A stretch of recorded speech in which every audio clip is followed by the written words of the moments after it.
Hello viewers, स्वागत है आपका अपने चैनल हार्ड वर्किंग टीचर पर।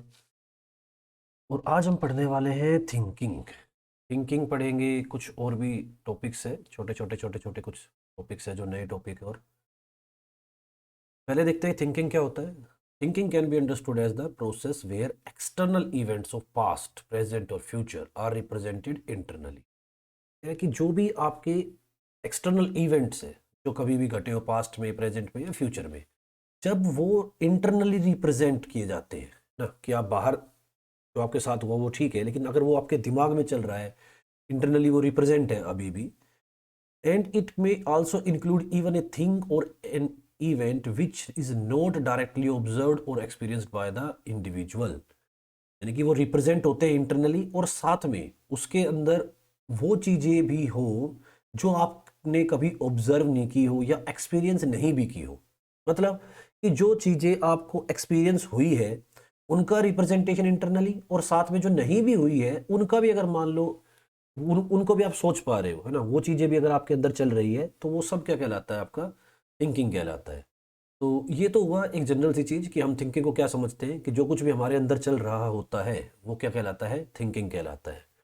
दूसरे टर्म में जब हम देखते हैं, सीखने के टर्म में देखते हैं, तो थिंकिंग का एक पॉजिटिव एस्पेक्ट क्या होता है, कि थिंकिंग को कहा जाता है कि बिहेवियरल टर्म में to find solution to impending problems. Impending problems का मतलब वो प्रॉब्लम्स जो भी आने वाली है, आपके जीवन में आने वाली है, उनका सॉल्यूशन ढूंढना पहले ही, वो कहलाता है क्या, थिंकिंग। कि आप पहले ही प्रोएक्टिव होके ना, प्रोएक्टिव का मतलब होता है जो चीज़ हुई नहीं है उससे पहले ही उसका उसके ऊपर कार्य शुरू कर देना।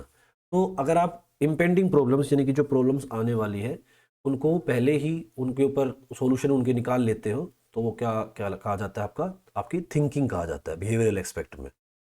तो यहाँ तो था जस्ट थिंकिंग, यानी कि अंदर कुछ चलता है जो वो, और यहाँ थिंकिंग का मतलब है विचार करना, जो चीज़ें अभी नहीं आई है उन पर, ये कहलाता है थिंकिंग। नेक्स्ट, थिंकिंग के कंपोनेंट्स क्या होते हैं। कंपोनेंट्स मतलब कि जब आप थिंकिंग कर रहे होते हो तो क्या क्या चीज़ें चलती है।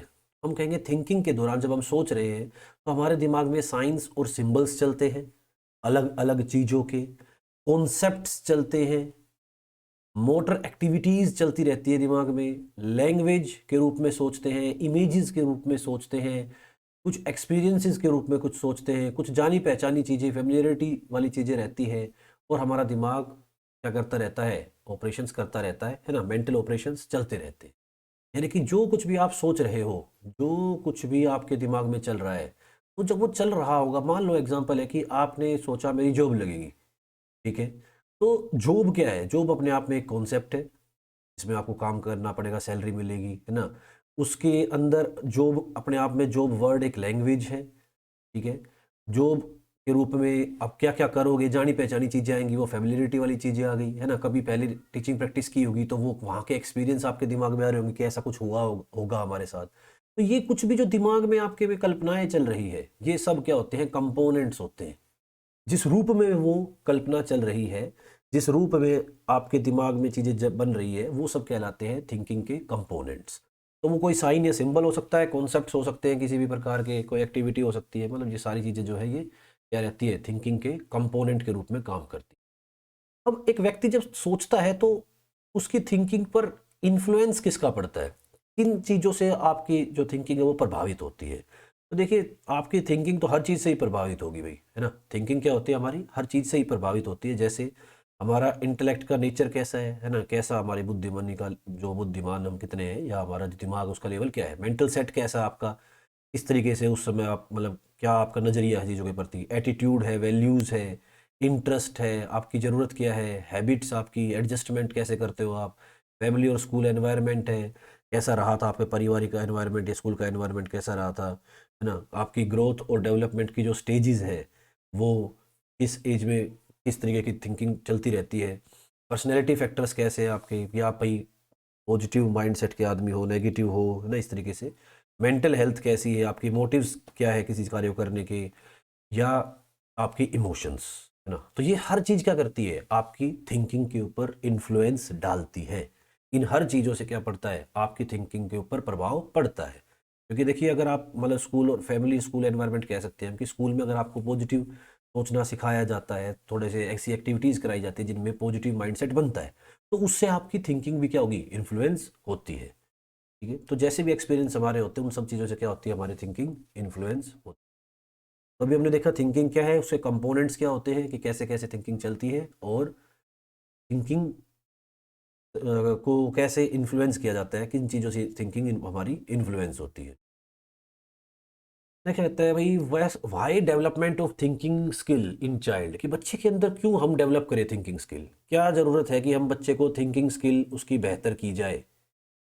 ठीक है, तो एक कोट है ये simple, thinking better to be better, कि बेहतर होने के लिए बेहतर सोचना जरूरी होता है भाई, है ना। Think better to be better, अगर आप बेहतर सोचोगे तो क्या होगे, बेहतर ही बनोगे। तो बेहतर सोचना इसलिए जरूरी है बेहतर बनने के लिए। तो कह रहे हैं कि एजुकेटेड होना, सिर्फ एजुकेटेड होना ही क्या नहीं होता, एनफ नहीं होता है। क्यों? क्योंकि सिर्फ एजुकेशन से आपके जो ह्यूमन पोटेंशियल है वो पूरी तरीके से उसका इस्तेमाल नहीं हो पाता है। और आज के समय जिस तरीके से भाई क्या चल रहा है, एक कॉम्पिटेंस चल रहा है, यानी कि बहुत ज़्यादा कंपटीशन चल रहा है, तो हम अपने अनप्रिडिक्टेबल जो फ्यूचर है हमारा, या अनसर्टेन जो फ्यूचर है ना, उसके साथ हम सही तरीके से उसको फेस नहीं कर सकते, नहीं कर पाते हैं, सिर्फ एजुकेशन से ही फेस नहीं कर पाते। इसलिए हमें क्या करना पड़ता है, थिंकिंग भी अपनी बेटर करनी पड़ती है। आप समझ सकते हो इस चीज़ से, जैसे मान लो अभी देखो पढ़ तो सभी बच्चे रहे हैं, है ना, लेकिन एग्जाम में कौन बेहतर तरीके से सोच पाएगा ना।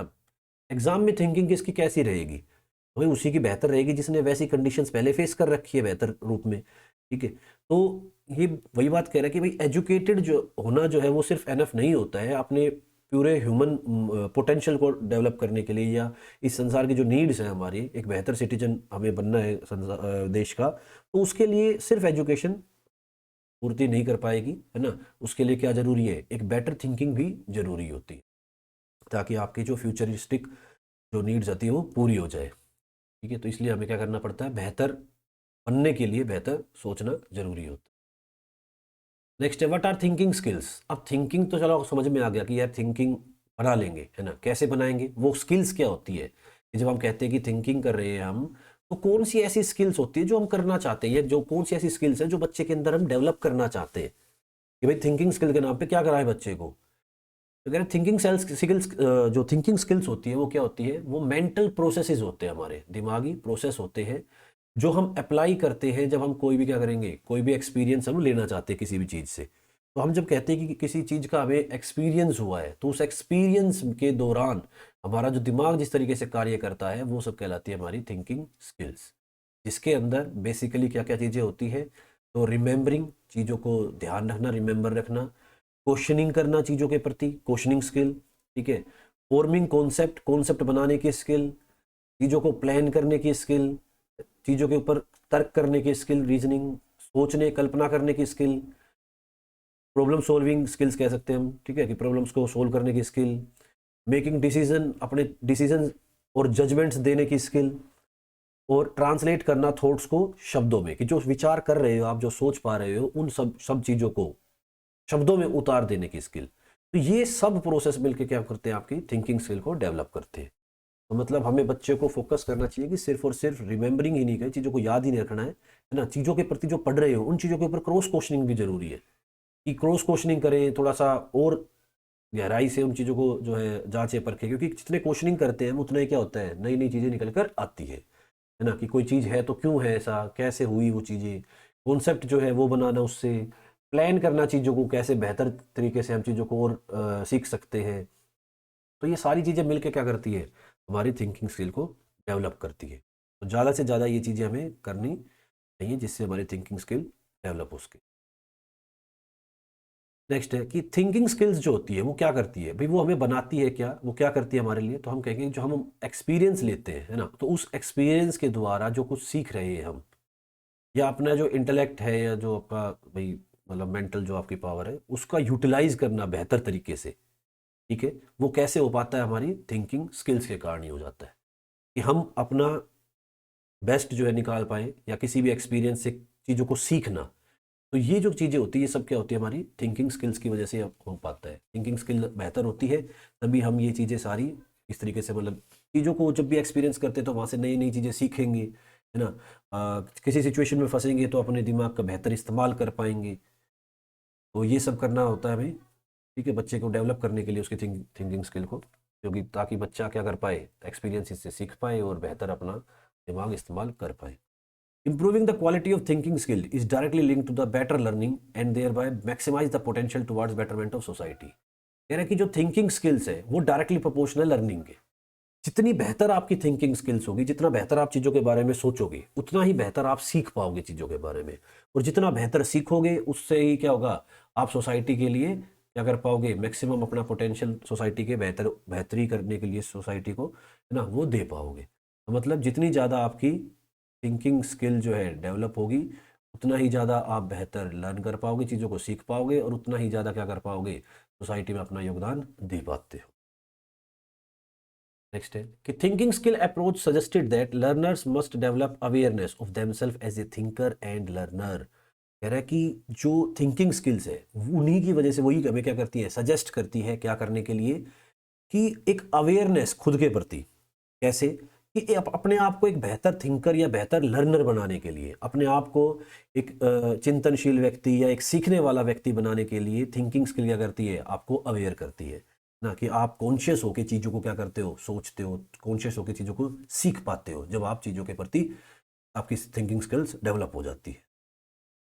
प्रैक्टिस करते हो स्ट्रेटजीज़ की, कि जो सोच कर थिंकिंग करके आपने कोई बेहतर स्ट्रेटजी बनाई है ना, तो उसको इफेक्टिव तरीके से उससे सीखने के लिए या एक बेहतर हैबिट डेवलप करने के लिए, इंटेलेक्चुअल बिहेवियर डेवलप करने के लिए, तो ज़िंदगी भर ये सारी चीज़ें करने के लिए क्या करती है, थिंकिंग स्किल आपकी आप हेल्प करती है कि आप बेहतर सोच पाओ, बेहतर सीख पाओ, बेहतर स्ट्रेटजीज़ बनाओ और उनको अच्छी तरीके से अप्लाई कर पाओ। ये सब कुछ करने के लिए थिंकिंग स्किल आपको मदद करती है। इसके आधार पर कुछ क्वेश्चंस हैं जो पेपर में आए हैं। ये एसएसबी के प्रीवियस ईयर क्वेश्चन है। मेरा child thinking begin with the process of perception. बच्चे की जो थिंकिंग है वो स्टार्ट कहाँ से होती है, बिगिन कहाँ से होती है। तो पहली चीज तो इसने दी है परसेप्शन। तो बिल्कुल सही बात है, चीजें जब हमारे सामने से निकलती है तो हम कहते हैं कि यार सेंसेशन तो होता रहता है ना, सेंसेशन होता है कि सेंसरी रूप में चीजें हमारे सामने से बहुत सारी चीजें निकलती रहती है, लेकिन परसेप्शन जो होता है वो कुछ ही चीज़ों पे बनता है, कुछ ही चीज़ों पे हम पूरा फोकस अटेंशन दे पाते हैं, जहाँ पर परसेप्शन बनता है हमारा। ये चीज़ों को देखा हमने और उसके ऊपर सोचना शुरू किया। तो सोचने का जो काम शुरू होता है वो कब होता है, तो हम कहेंगे परसेप्शन के दौरान वो काम शुरू होता है। तो परसेप्शन हुआ, हमने चीज़ों को सोचना शुरू किया। अब परसेप्शन के साथ दूसरी चीज़ क्या होगी, जहाँ से थिंकिंग शुरू होगी। तो पहला कहता है परसेप्शन के साथ फीलिंग। देखिए देखते ही चीज़ों की फीलिंग नहीं होती है ना, फीलिंग तो एक रिजल्ट के रूप में निकल कर आती है बाद में। नेक्स्ट है रिप्रेजेंटेशन। रिप्रेजेंटेशन कह सकते हो इसको, या आइकन के रूप में हम कह सकते हैं चीज़ों को, कि जब भी हम परसेप्शन करते हैं, किसी चीज़ को देखते हैं, तो परसेप्शन होते ही क्या होता है, उस चीज़ का हमारे दिमाग में एक रिप्रेजेंटेशन बनता है। चीज़ को देखा तो उसकी कोई ना कोई इमेज या आइकन हमारे दिमाग में बनती है, ठीक है। और जब वो आइकन या रिप्रेजेंटेशन बनता है तो उसी के बाद क्या होती है, हमारी थिंकिंग स्टार्ट होती है। तो सही आंसर बनेगा इसका represent. Problem solving. Problem solving तो क्या हो जाएगी, समस्या जब आएगी सामने, है ना, परसेप्शन होगा, उसकी इमेज बनेगी, फिर डाटा इकट्ठा होगा, फिर वो प्रॉब्लम हमारे को दिक्कत करेगी कि यार ये कुछ अड़चन कर रही है। थिंकिंग थिंकिंग तो भाई थिंकिंग में रहती है ना, बाद की चीज़ आती है थोड़ी। स्टार्टिंग की पूछ रहा था, स्टार्टिंग क्या होती है। तो स्टार्टिंग में देखिए परसेप्शन होता है और परसेप्शन के बाद उसका रिप्रेजेंटेशन होता है, ठीक है। नेक्स्ट क्वेश्चन है, तो इसका बी आंसर था भाई। नेक्स्ट क्वेश्चन आपका, विच of the following is a way by which a teacher can stimulate thinking skills in children. कौन से वो तरीके हैं जिनके द्वारा एक टीचर क्या कर सकता है, बच्चे के अंदर थिंकिंग स्किल्स को स्टिमुलेट कर सकता है ना, बच्चे की थिंकिंग स्किल्स को डेवलप कर सकता है।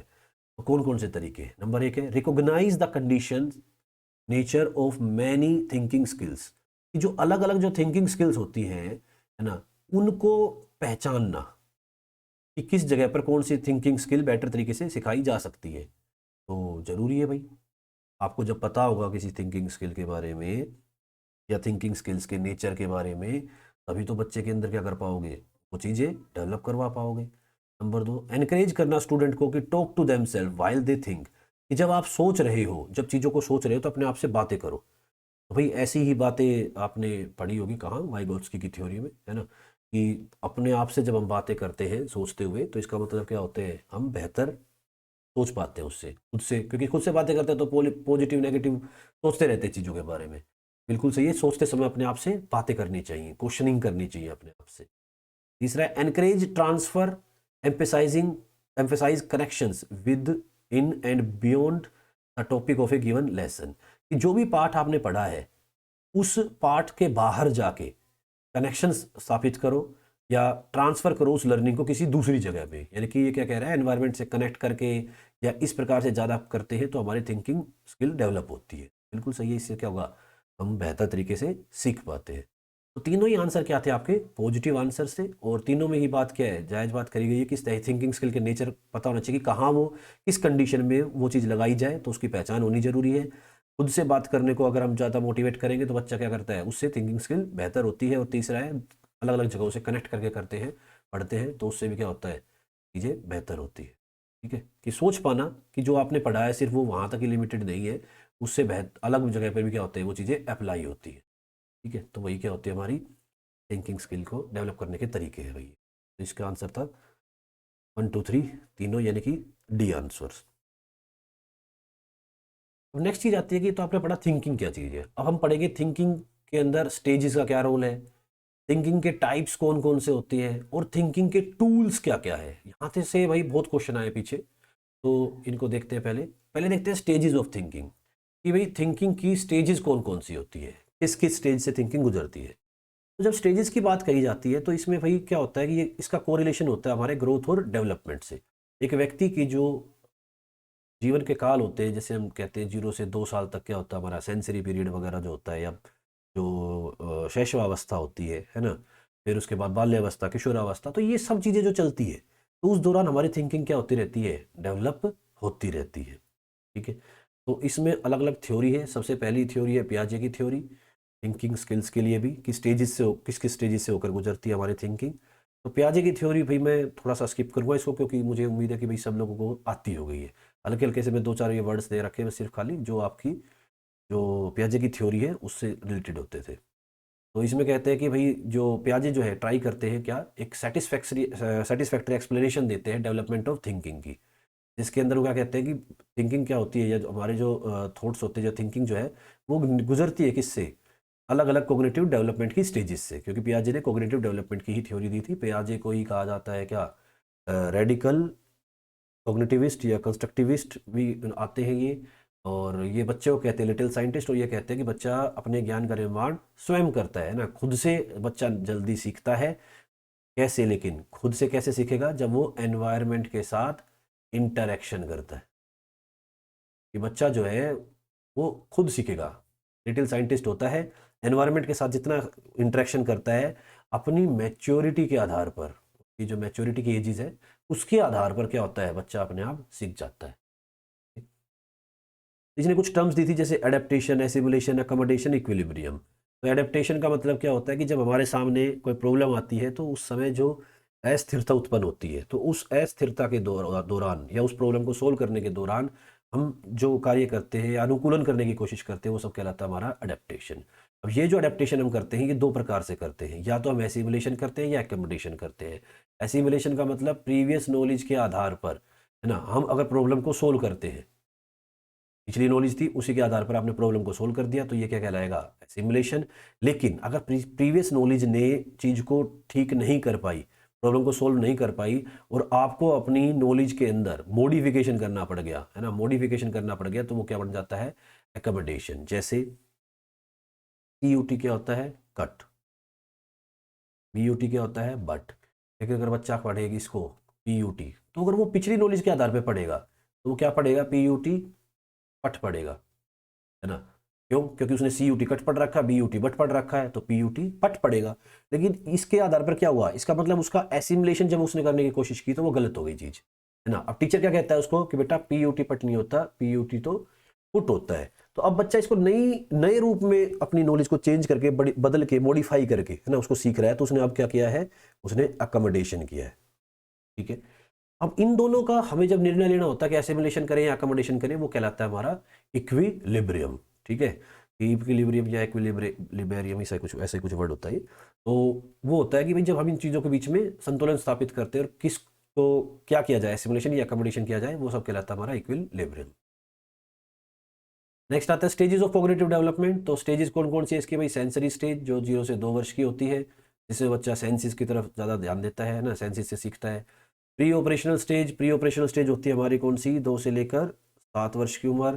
कंक्रीट ऑपरेशनल 7 से 11, और भाई फॉर्मल जो होगी हमारी 11 से 15 या 17 तक की जो चलती है वो फॉर्मल ऑपरेशन होती है ना। तो इसमें हमने देखा कि इसमें मूर्त रूप से सीखता है कंक्रीट में, इसमें अमूर्त रूप से सीखता है, इसमें सेंसिस से सीखता है, इसमें थोड़ा सा एक्टिविटीज़ वगैरह जो करता है वैसी ना, उनमें जाके सीखता है। मेनली तो खैर वैसे सेंसिस में सेंसिस का भी आ जाता है और एक्टिविटी भी थोड़ी सी इसमें स्टार्ट हो जाती है। यहाँ इमेजेस के माध्यम से बच्चा ज़्यादा फोकस करता है प्री ऑपरेशनल में। प्याजे की थ्योरी आप जब कभी या फुर्सत लगेगी तो भाई बेहतर पढ़ाएंगे, तब एक एक चीज़ को समझाएंगे। अभी शॉर्ट में निपटा दिया कि हाँ थिंकिंग में भी ये चीज़ें चलती है। नेक्स्ट है ब्रूनर की थ्योरी। तो ब्रूनर ने भी क्या कर रखा है? थिंकिंग के लिए चीज़ें बता रखी है। ब्रूनर ने क्या बताया है कि बच्चे का जो है मैच्योरेशन, ट्रेनिंग, उसके एक्सपीरियंस जो होते हैं है ना, इन सब का क्या होता है, अलग अलग स्टेजेस से होकर गुजरती है। तो हम क्या करते हैं, हमारे थॉट्स जो है वो बनते हैं। ठीक है, तो इन्होंने भी 3 स्टेजेस बताई, एनेक्टिव स्टेज, आइकॉनिक स्टेज और सिम्बोलिक स्टेज। एनेक्टिव स्टेज का मतलब क्या होता है? जिसमें बच्चा क्या करता है, मोटर रेस्पॉन्स करता है या एक्टिविटीज़ करता है, चीज़ों तक पहुंचता है, उसको पकड़ता है ना, उसको मुंह में देता है, तो वो सब क्या कर रहा है, वो चीज़ों को के प्रति मोटर रिस्पॉन्स कर रहा है या एक्टिविटीज़ से ज़्यादा सीखता है। और इसमें जो रिप्रेजेंटेशन होता है ना, हिज थॉट प्रोसेस जो होती है बच्चे की, वो रिप्रेजेंट की जाती है किसके द्वारा? नॉन वर्बल एक्टिविटीज़ के द्वारा। मतलब यहाँ वर्बल एक्टिविटीज़ नहीं आती, यहाँ आती है नॉन वर्बल एक्टिविटीज़, यानी कि बिना बोले ही बच्चा ज़्यादातर चीज़ों को सीखता है। भाषा को कम करता है, वो मेनली क्या है, एक्टिविटीज़ के माध्यम से ज़्यादा सीख जाता है। दूसरी होती है आइकॉनिक स्टेज। आइकॉन यानी कि आइकन का मतलब ही क्या होता है कि कोई इमेज वगैरह होगी इसके अंदर। तो ये वो स्टेज होती है जिसमें बच्चा सेंसरी इमेजेस के द्वारा या मेंटल पिक्चर्स बना के सीखता है। इस स्टेज में बच्चे की जो थिंकिंग होती है वो ऐसी होती है कि उसको चीज़ें जो भी दिखा कर पढ़ाओ, उसको मेंटल पिक्चर्स दिखाओ उसकी, है ना, मतलब मेंटल पिक्चर कह रहा है, मतलब वैसे इमेजेस दिखाओ। इमेज दिखाओगे तो वो क्या हो जाएगी, उसके दिमाग में छपेंगी जाके। और तीसरी होती है सिंबॉलिक। सिंबॉलिक स्टेज का मतलब होता है वो स्टेज जिसमें हम वर्ड्स को, सिंबल्स को या किसी भी एब्स्ट्रैक्ट चीज को हम सीख पाते हैं। तो 3 स्टेजेस बताई है जेरोम ब्रूनर ने। पहली है कौन सी? एनेक्टिव, दूसरी आइकॉनिक और तीसरी सिंबॉलिक। एनेक्टिव का मतलब है जिसमें आप बच्चे को एक्टिविटी के माध्यम से सिखाओगे। ठीक है। आइकॉनिक के अंदर क्या होता है, जिसमें बच्चे को आप चीज़ों को दिखा दिखा के सिखाओगे, जो पढ़ाया उसकी इमेज दिखाओगे, तो वो कहती है आइकॉनिक। और सिंबॉलिक होती है जब वो एब्स्ट्रैक्ट चीज़ों को भी बेहतर तरीके से सीख जाता है। तो ये सब था ब्रूनर की थ्योरी में, जो कि थिंकिंग से भी कनेक्ट करती है। नेक्स्ट आती है थिंकिंग की इंफॉर्मेशन प्रोसेस थ्योरी। तो आपने जब इंटेलिजेंस के चैप्टर के प्रीवियस क्वेश्चन किए थे, तो वहाँ यहाँ से क्वेश्चन आया था एक, कि भाई इंफॉर्मेशन प्रोसेस जो थ्योरी है, जिसको मैंने आपको कनेक्ट किया था कि यार इसमें कहीं ना कहीं क्या होता है, इंफॉर्मेशन की प्रोसेसिंग करनी होती है। प्रोसेसिंग में क्या होता है, इनपुट होता है, प्रोसेसिंग होती है और आउटपुट होता है। ठीक है, तो यही वहाँ पर मैंने क्लिक किया था कि सेंसरी प्रोसेसिंग, यानी कि चीज़ें जब आपके सेंसेस के माध्यम से आपके दिमाग में जाएगी तो वो इनपुट है। फिर दिमाग में क्या होगा, उसका प्रोसेसिंग होगा, यानी कि रिट्राइवल और रिलेवेंट इन्फॉर्मेशन फ्रॉम मेमोरी। कि मेमोरी के अंदर या मेमोरी से जैसे आपने जब सेव कर दिया, तो उसके क्या होना है, चीज़ों का, ये थोड़ा सा ऊपर आएगा इसमें, ये नीचे आ जाता है कि चीज़ों का क्या होगा, मैनिपुलेशन होगा इन्फॉर्मेशन का, जो आपने इनपुट दिया उसका क्या हो जाएगा, यहाँ मैनिपुलेशन किया जाएगा और फिर जरूरत आने पर उसको आउटपुट के रूप में निकल के आएगी, यानी कि रिट्राइवल या relevant information from memory. Memory में से उस चीज़ का निकल के आना, रिट्राइव होना, समय आने पर उसका यूज़ करना। 3 स्टेजेस होते हैं, सेंसरी प्रोसेसिंग, रिट्राइवल या रिलेवेंट इन्फॉर्मेशन फ्रॉम मेमोरी, और तीसरा मैनिपुलेशन। ये हम समझ सकते हैं थोड़ा सा इनपुट के आधार पर। ठीक है, मैनिपुलेशन हो रहा है तो ये प्रोसेसिंग हो रही है, और भाई वापस मेमोरी में से क्या चीज़ों का निकलना वापस, तो क्या कहलाता है, आउटपुट के रूप में आप इसको याद रख सकते हैं। क्या कहता है भाई इंफॉर्मेशन प्रोसेसिंग में, कि इस थ्योरी के अनुसार thinking is connected with information one receives from the environment through one senses. Information को रिसीव करना अपने एनवायरनमेंट से, कैसे रिसीव करोगे, अपने सेंसेस से, देख के, सुन के, है ना, इसी स्मेल वगैरह हो सकती है, स्किन के द्वारा कोई जो है आप फील कर सकते हो चीज़ों को। तो सब कुछ क्या है, सेंसेस के द्वारा ही आप एनवायरनमेंट की इन्फॉर्मेशन को रिसीव करते हो। And the nature of thought process depend on how it utilised by the individual from time he perceived it until the time he processes at various depth levels in solving। और ठीक है भाई, क्या कह रहा है, ये तो आपने इनपुट ले लिया, अब इनपुट के बाद क्या करना है कि उस चीज़ को यूज़ करना, यूटिलाइजेशन करना है उसका, कब तक, भाई आप प्रोसेसिंग करते रहोगे, मैनिपुलेशन या वो चीज़ करते रहोगे, है ना। और जब जरूरत पड़ती है, हाई प्रॉब्लम, जब उसकी प्रॉब्लम्स आती है ना, डेप्थ लेवल की प्रॉब्लम्स आती है, सॉल्विंग करनी पड़ती है, प्रॉब्लम सोल्व करना पड़ता है, तो उस चीज़ का क्या होना, समय पर याद आना, तो वो सब चीज़ें मिलकर क्या बनाती है, आपकी इंफॉर्मेशन प्रोसेस थ्योरीज बनाती है। तो भाई 3 थ्योरी हमने देखी है ये इन्फॉर्म इसके लिए, थिंकिंग के अंदर भी, कि स्टेजेस से गुजरने की बात करते हैं तो पियाजे की थ्योरी, फिर ब्रूनर की थ्योरी, अलग अलग लेवल से थिंकिंग गुजरती है, और तीसरा हमने देखा था कि इंफॉर्मेशन प्रोसेसिंग थ्योरी, कि कैसे हमारी थिंकिंग डेवलप होती है, कैसे हम रिसीव करते हैं, फिर प्रोसेसिंग करते हैं उसकी, या मैनिपुलेशन करते हैं, और फिर तो समय आने पर इस्तेमाल करते हैं। ये याद करने के इनपुट आउटपुट और जो है प्रोसेसिंग। बाकी आप इसको ऐसे भी समझ सकते हो कि सेंसरी प्रोसेसिंग से क्या, चीज़ों को लेना, ठीक है, फिर क्या है उसका समय आने पर इस्तेमाल करना, और जब इस्तेमाल करते हैं तो हर बार एक नया एक्सपीरियंस होता है, उसकी वजह से क्या होना, मैनिपुलेशन होना इन्फॉर्मेशन का, उसमें बदलाव आना। 3 स्टेजेस थे। तो पहली चीज़ तो देखिए हमने स्टेजेस ऑफ थिंकिंग। अब आती है टाइप्स ऑफ थिंकिंग। इंपॉर्टेंट है, मोस्ट इंपॉर्टेंट है, पेपर में कोई भी पेपर देने जाओ, सीटी अटैच जो भी पेपर देने जाओगे, यहाँ से 100% है कि क्वेश्चन मिलता ही मिलता है, चाहे किसी भी रूप में मिले वो। तो टाइप्स ऑफ थिंकिंग सबसे पहली है कन्वर्जेंट, और इसी के साथ है डाइवर्जेंट। तो आपको पता है कन्वर्जेंट थिंकिंग का मतलब क्या होता है। कन्वर्जेंट थिंकिंग का मतलब है, अच्छा पहली बात तो ये कि कन्वर्जेंट और डाइवर्जेंट थिंकिंग दी किसने है, तो ये गिलफोर्ड की जो थ्योरी पढ़ी थी आपने, 3D स्ट्रक्चर ऑफ इंटेलिजेंसी, उसमें देखा था कन्वर्जेंट और डाइवर्जेंट थिंकिंग। इसके बारे में गिलफोर्ड ने बताया है भाई। कन्वर्जेंट थिंकिंग क्या होती है, जब आप एक चीज़ के ऊपर का बिल्कुल सटीक आंसर देते हो, है ना, कि जिसमें कोई इफ बट वगैरह कुछ नहीं होती, बिल्कुल एग्जैक्ट करेक्ट आंसर रहता है, तो वो हमारी कन्वर्जेंट थिंकिंग में आती है। तो a type of thinking that focus on coming up with a single well established answer, कि एक ही आंसर और बिल्कुल सही आंसर होना किसी भी समस्या का, तो वो जब हम ऐसी थिंकिंग करते हैं कि एक सटीक आंसर निकालने की बात करते हैं, तो वो कहलाती है हमारी convergent thinking. It is oriented towards driving the single best और most often correct answer to a question. एक सवाल का बिल्कुल सही या जो बेस्ट आंसर होता है, जो आमतौर पर बिल्कुल सही आंसर होता है, उसके लिए हम कहते हैं क्या, कन्वर्जेंट थिंकिंग।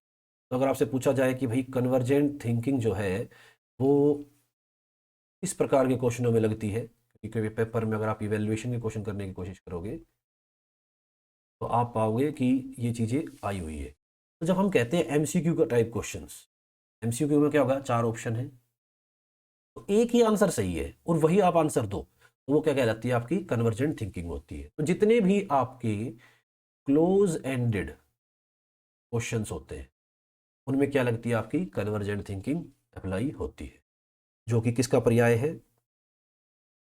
इंटेलिजेंस। इंटेलिजेंस का पर्याय है, इसी को कह सकते हैं हम क्या, डिडक्टिव रीजनिंग का पर्याय है।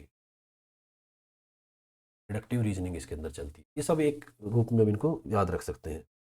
सेकंड है डाइवर्जेंट थिंकिंग। डाइवर्जेंट का मतलब क्या है कि किसी भी चीज़ के ना कई आंसर आप दे पाओ, बहुत सारे आंसर आप दे पाओगे, out of the box thinking भी बोल देते हैं इसको, डाइवर्जेंट थिंकिंग। जिसमें क्या किया जाता है, involves breaking a topic down into its various component parts in order to gain insight about the various aspect of the topic। किसी भी चीज के टुकड़े कर करके, यानी कि उसके जो टॉपिक को छोटे छोटे रूपों में तोड़ के, और हर एक पार्ट पर, हर एक कंपोनेंट पर जब आप क्या करते हो, एक इंसाइट डेवलप करते हो, तो उसको बोलते हैं डाइवर्जेंट थिंकिंग। ठीक है, तो ये कहाँ होती है हमारी, तो हम कहेंगे ये जो हमारे ओपन एंडेड क्वेश्चंस होते हैं उनके आंसर जब हम देते हैं तो हमारी क्या होती है, डाइवर्जेंट थिंकिंग वहां पर चलती है। ठीक है भाई। तो ये किसका पर्याय होती है, ये क्रिएटिविटी को दर्शाती है, आपकी क्रिएटिविटी, आपकी इंडक्टिव रीजनिंग को दिखाती है डाइवर्जेंट थिंकिंग। नेक्स्ट आती है एब्स्ट्रैक्ट थिंकिंग और कंक्रीट थिंकिंग। तो ये भी एक दूसरे के साथ ही चलती है। एब्स्ट्रैक्ट मतलब होता है जो दिख नहीं रहा उसके प्रति, और कंक्रीट जो सामने है उसके ऊपर। एब्स्ट्रैक्ट थिंकिंग का मतलब होता है जब हम, हमारी वो एबिलिटी जिसके द्वारा हम क्या करते हैं, यूज़ करते हैं कॉन्सेप्ट्स को, क्योंकि कॉन्सेप्ट तो दिखते नहीं है हमें, है ना, कॉन्सेप्ट्स का इस्तेमाल करते हैं और क्या करते हैं, एक जनरलाइजेशंस को समझते हैं। जनरलाइजेशन का मतलब होता है कि चीज़ों को क्या करना है, सामान्यकृत कर देना है, यानी कि जो अगर हर जगह वो चीज़ अप्लाई हो रही है तो वो बिल्कुल सही है ना, तो इस रूप में बना लेना वगैरह। Use concept and to make and understand generalisation, generalisation को जिसमें हम समझते हैं, such as of the properties of pattern shared by variety of specific item और इवेंट्स। कि जब दुनिया भर की जो वैरायटी ऑफ आइटम्स होते हैं, अगर वो सेम पैटर्न को दिखा रहे हैं तो वो क्या बन जाता है, एक कॉन्सेप्ट बन जाता है या एक जनरलाइजेशन बन जाता है। तो उसके अंदर क्या होती है, हमारी एब्स्ट्रैक्ट थिंकिंग होती है। ठीक है। कंक्रीट क्या होती है कि जिसमें क्या होता है कि एक्चुअल चीजें आपको दिख रही होती है, predominance of actual objects, actual objects आपको क्या होते हैं, दिख रहे होते हैं, and the absence of concept, और इसके अंदर कॉन्सेप्ट और जनरलाइजेशन नहीं होता। मतलब चीज सामने है, ठीक है, जो चीज सामने है सिर्फ उसके ऊपर विचार कर पा रहे हो, तो वो क्या है, कंक्रीट थिंकिंग। और उस चीज के साथ साथ ये सामने जो चीजें हैं इसके ऊपर तो विचार करोगे ही करोगे, इसके साथ अगर जो नहीं दिख रहा उन कॉन्सेप्ट्स के ऊपर भी आप काम कर पाते हो, तो वो क्या आपकी एब्स्ट्रैक्ट थिंकिंग है।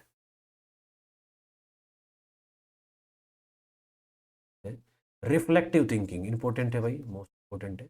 रिफ्लेक्टिव थिंकिंग जो कि पार्ट होता है क्रिटिकल थिंकिंग का। और क्रिटिकल थिंकिंग क्या होती है, तो हम कहेंगे क्रिटिकल थिंकिंग हमारा जो हम बच्चे को पढ़ाते हैं तो हमारा मेन उद्देश्य यही रहता है कि बच्चे के अंदर एक क्रिटिकल थिंकिंग डेवलप कर सके। क्रिटिकल थिंकिंग का मतलब क्या है कि वो रटा रटाया काम ना करे, अपना विचार लगाए, अपना दिमाग लगाए बच्चा, है ना, तो उसमें क्या होती है, क्रिटिकल थिंकिंग डेवलप होती है।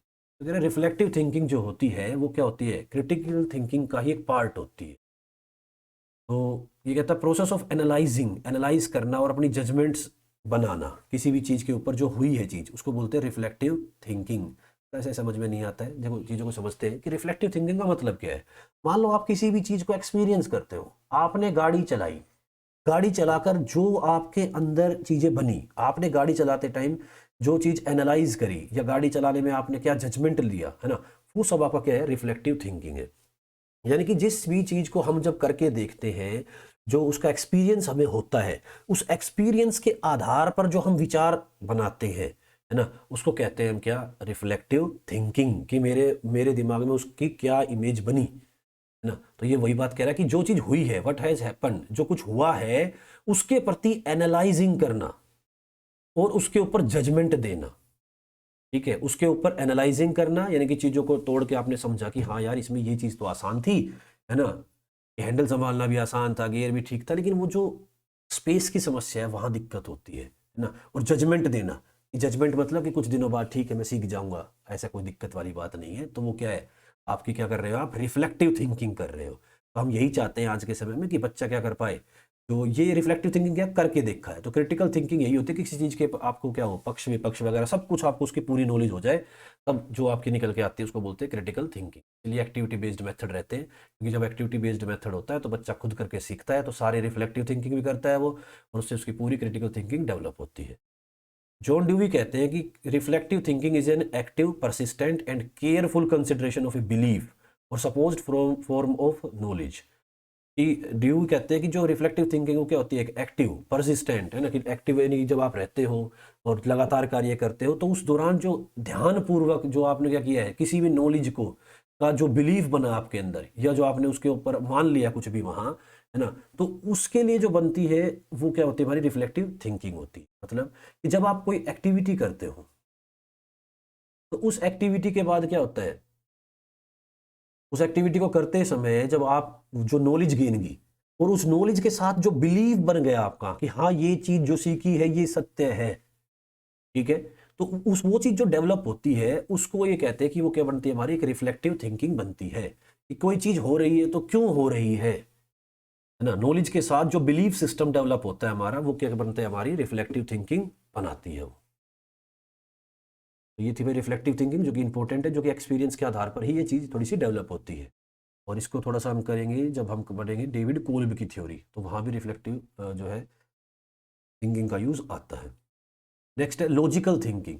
लॉजिक्स के साथ बात करें, रीजनिंग की बात करें, है ना, तो वो सब क्या होता है, logical thinking is the process in which one uses reasoning consistently to come to a conclusion.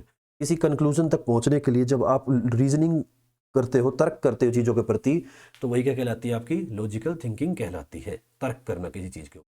और प्रॉब्लम्स और सिचुएशन जो इन्वॉल्व होता है, मतलब जो प्रॉब्लम्स या सिचुएशंस होती है जिनके अंदर क्या होता है, लॉजिकल थिंकिंग होती है, एक स्ट्रक्चर के लिए कि रिलेशनशिप बनाते हैं हम फैक्ट्स और चेंज के बीच में, ठीक है, तो वो जिससे वो सेंस डेवलप होती है, तो उसको बोलते हैं लॉजिकल थिंकिंग। तो मेन बात क्या है, जो भी अब आप काम कर रहे होते हैं कुछ भी, तो उस दौरान जो फैक्ट्स आते हैं, ठीक है, या हम जो रीजनिंग करते हैं अलग अलग प्रकार से उस कार्य को करते टाइम सोच विचार करते रहते हैं कि ये क्यों हो रहा है, ऐसा क्यों हो रहा है ना, इस तरीके से वो सब क्या बनती है, हमारी लॉजिकल थिंकिंग डेवलप होती है वहाँ से। तो सीधी सी बात है, जो रीजनिंग करने की पावर होती है वही लॉजिकल थिंकिंग होती है। नेक्स्ट है इंडक्टिव और डिडक्टिव थिंकिंग। ये आपने पढ़ रखा है ये भी। इंडक्टिव और डिडक्टिव का मतलब क्या होता है? इंडक्टिव यानी कि आगमन, यानी कि यहाँ पर क्या होगा, जब आप एग्जाम्पल से फॉर्मूले की बात करते हो, इंडक्टिव एग्जाम्पल को हम कहते हैं क्या होते हैं, ये नॉन चीज़ें होती है हमारी, तो हम जानते हैं, हम देखते हैं लाइफ में। फॉर्मूले क्या होते हैं? अननोन चीज़ें होती है, नहीं पता ये क्या चीज़ होती है। नॉन जो होते हैं या एग्जाम्पल जो होते हैं वो क्या होते हैं हमारे, तो हम बोलते हैं ये कंक्रीट चीज़ें हैं तो होते हैं हमारे सामने। और फॉर्मूला जो क्या है, एब्स्ट्रैक्ट कॉन्सेप्ट है।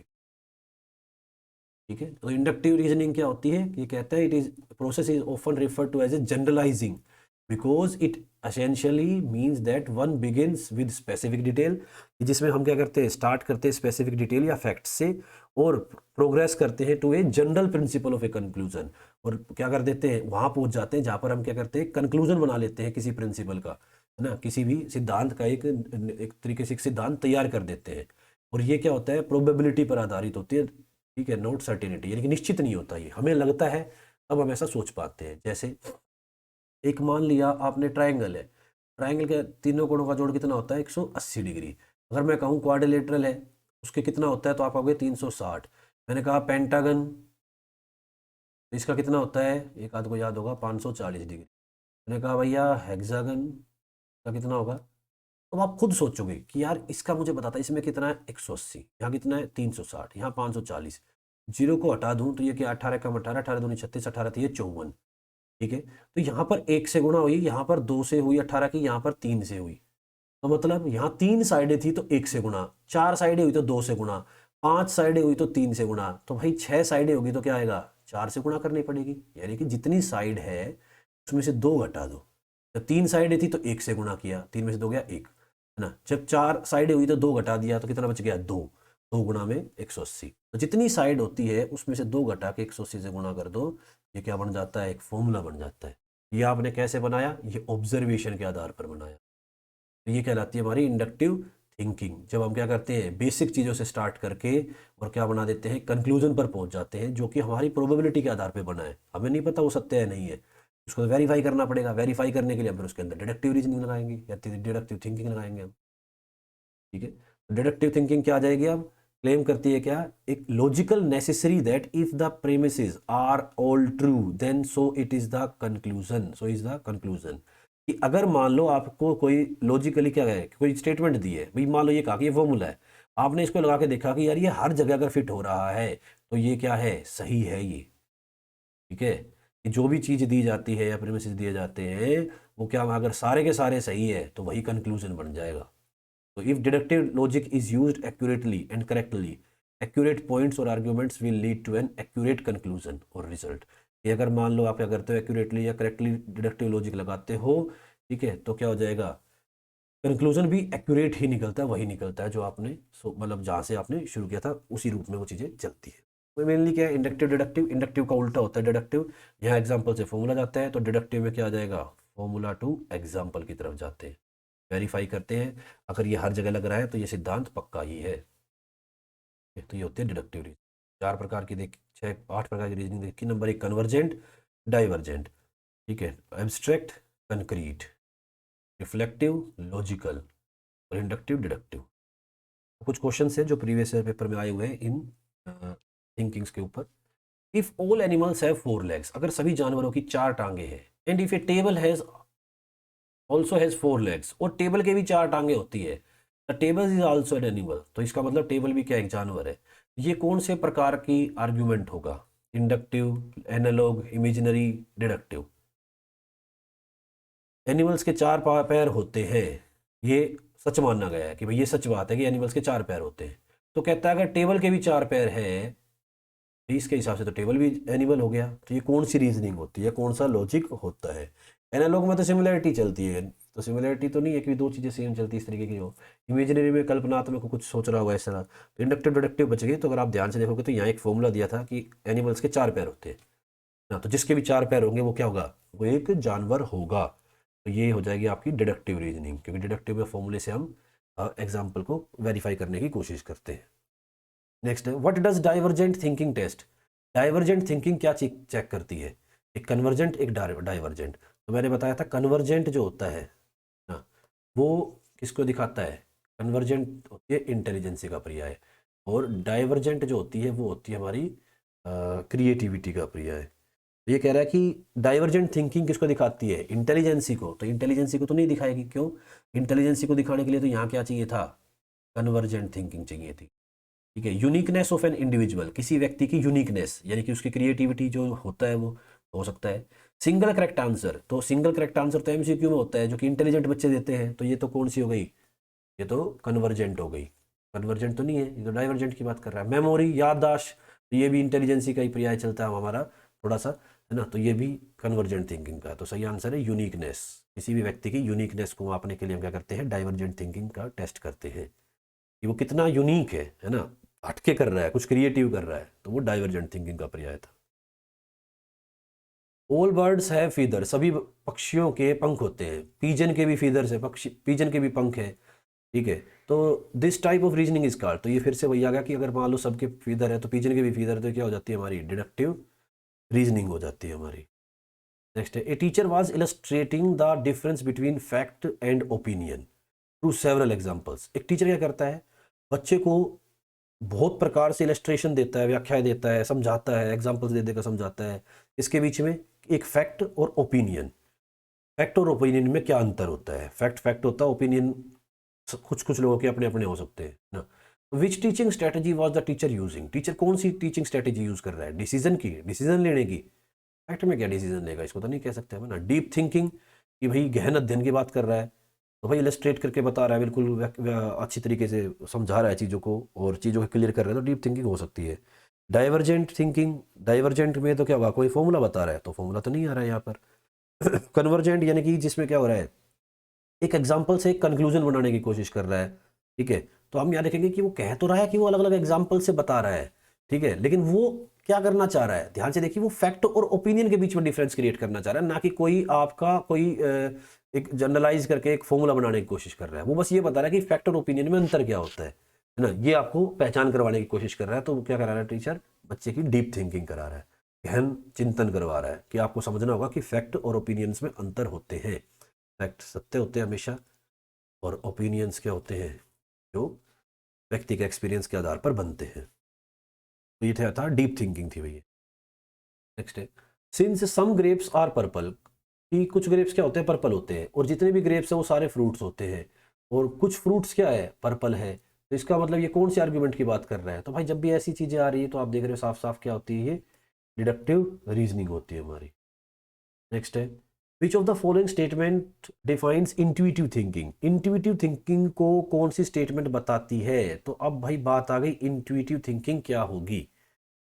ठीक है, कि किसको हम कहेंगे इंट्यूटिव थिंकिंग। देखिए मैंने शायद इंटेलिजेंस वाले चैप्टर में बताया था आपको कि दो तरीके की चीज़ होती है, एक होती है इंट्यूटिव और एक होती है लॉजिकल। लॉजिक्स की बात करता है जिसमें, इंट्यूटिव में लॉजिक नहीं होते, इंट्यूटिव में सहज स्वभाव होता है कि यार हाँ मुझे ऐसा लग रहा है इस चीज़ के बारे में, है ना। तो वो क्या होती है, आपकी इंट्यूटिव थिंकिंग होती है, जिसमें पुराने एक्सपीरियंसेस के आधार पर ये बनती है, इसमें आप तर्क नहीं करते, जस्ट आपको फील होता है।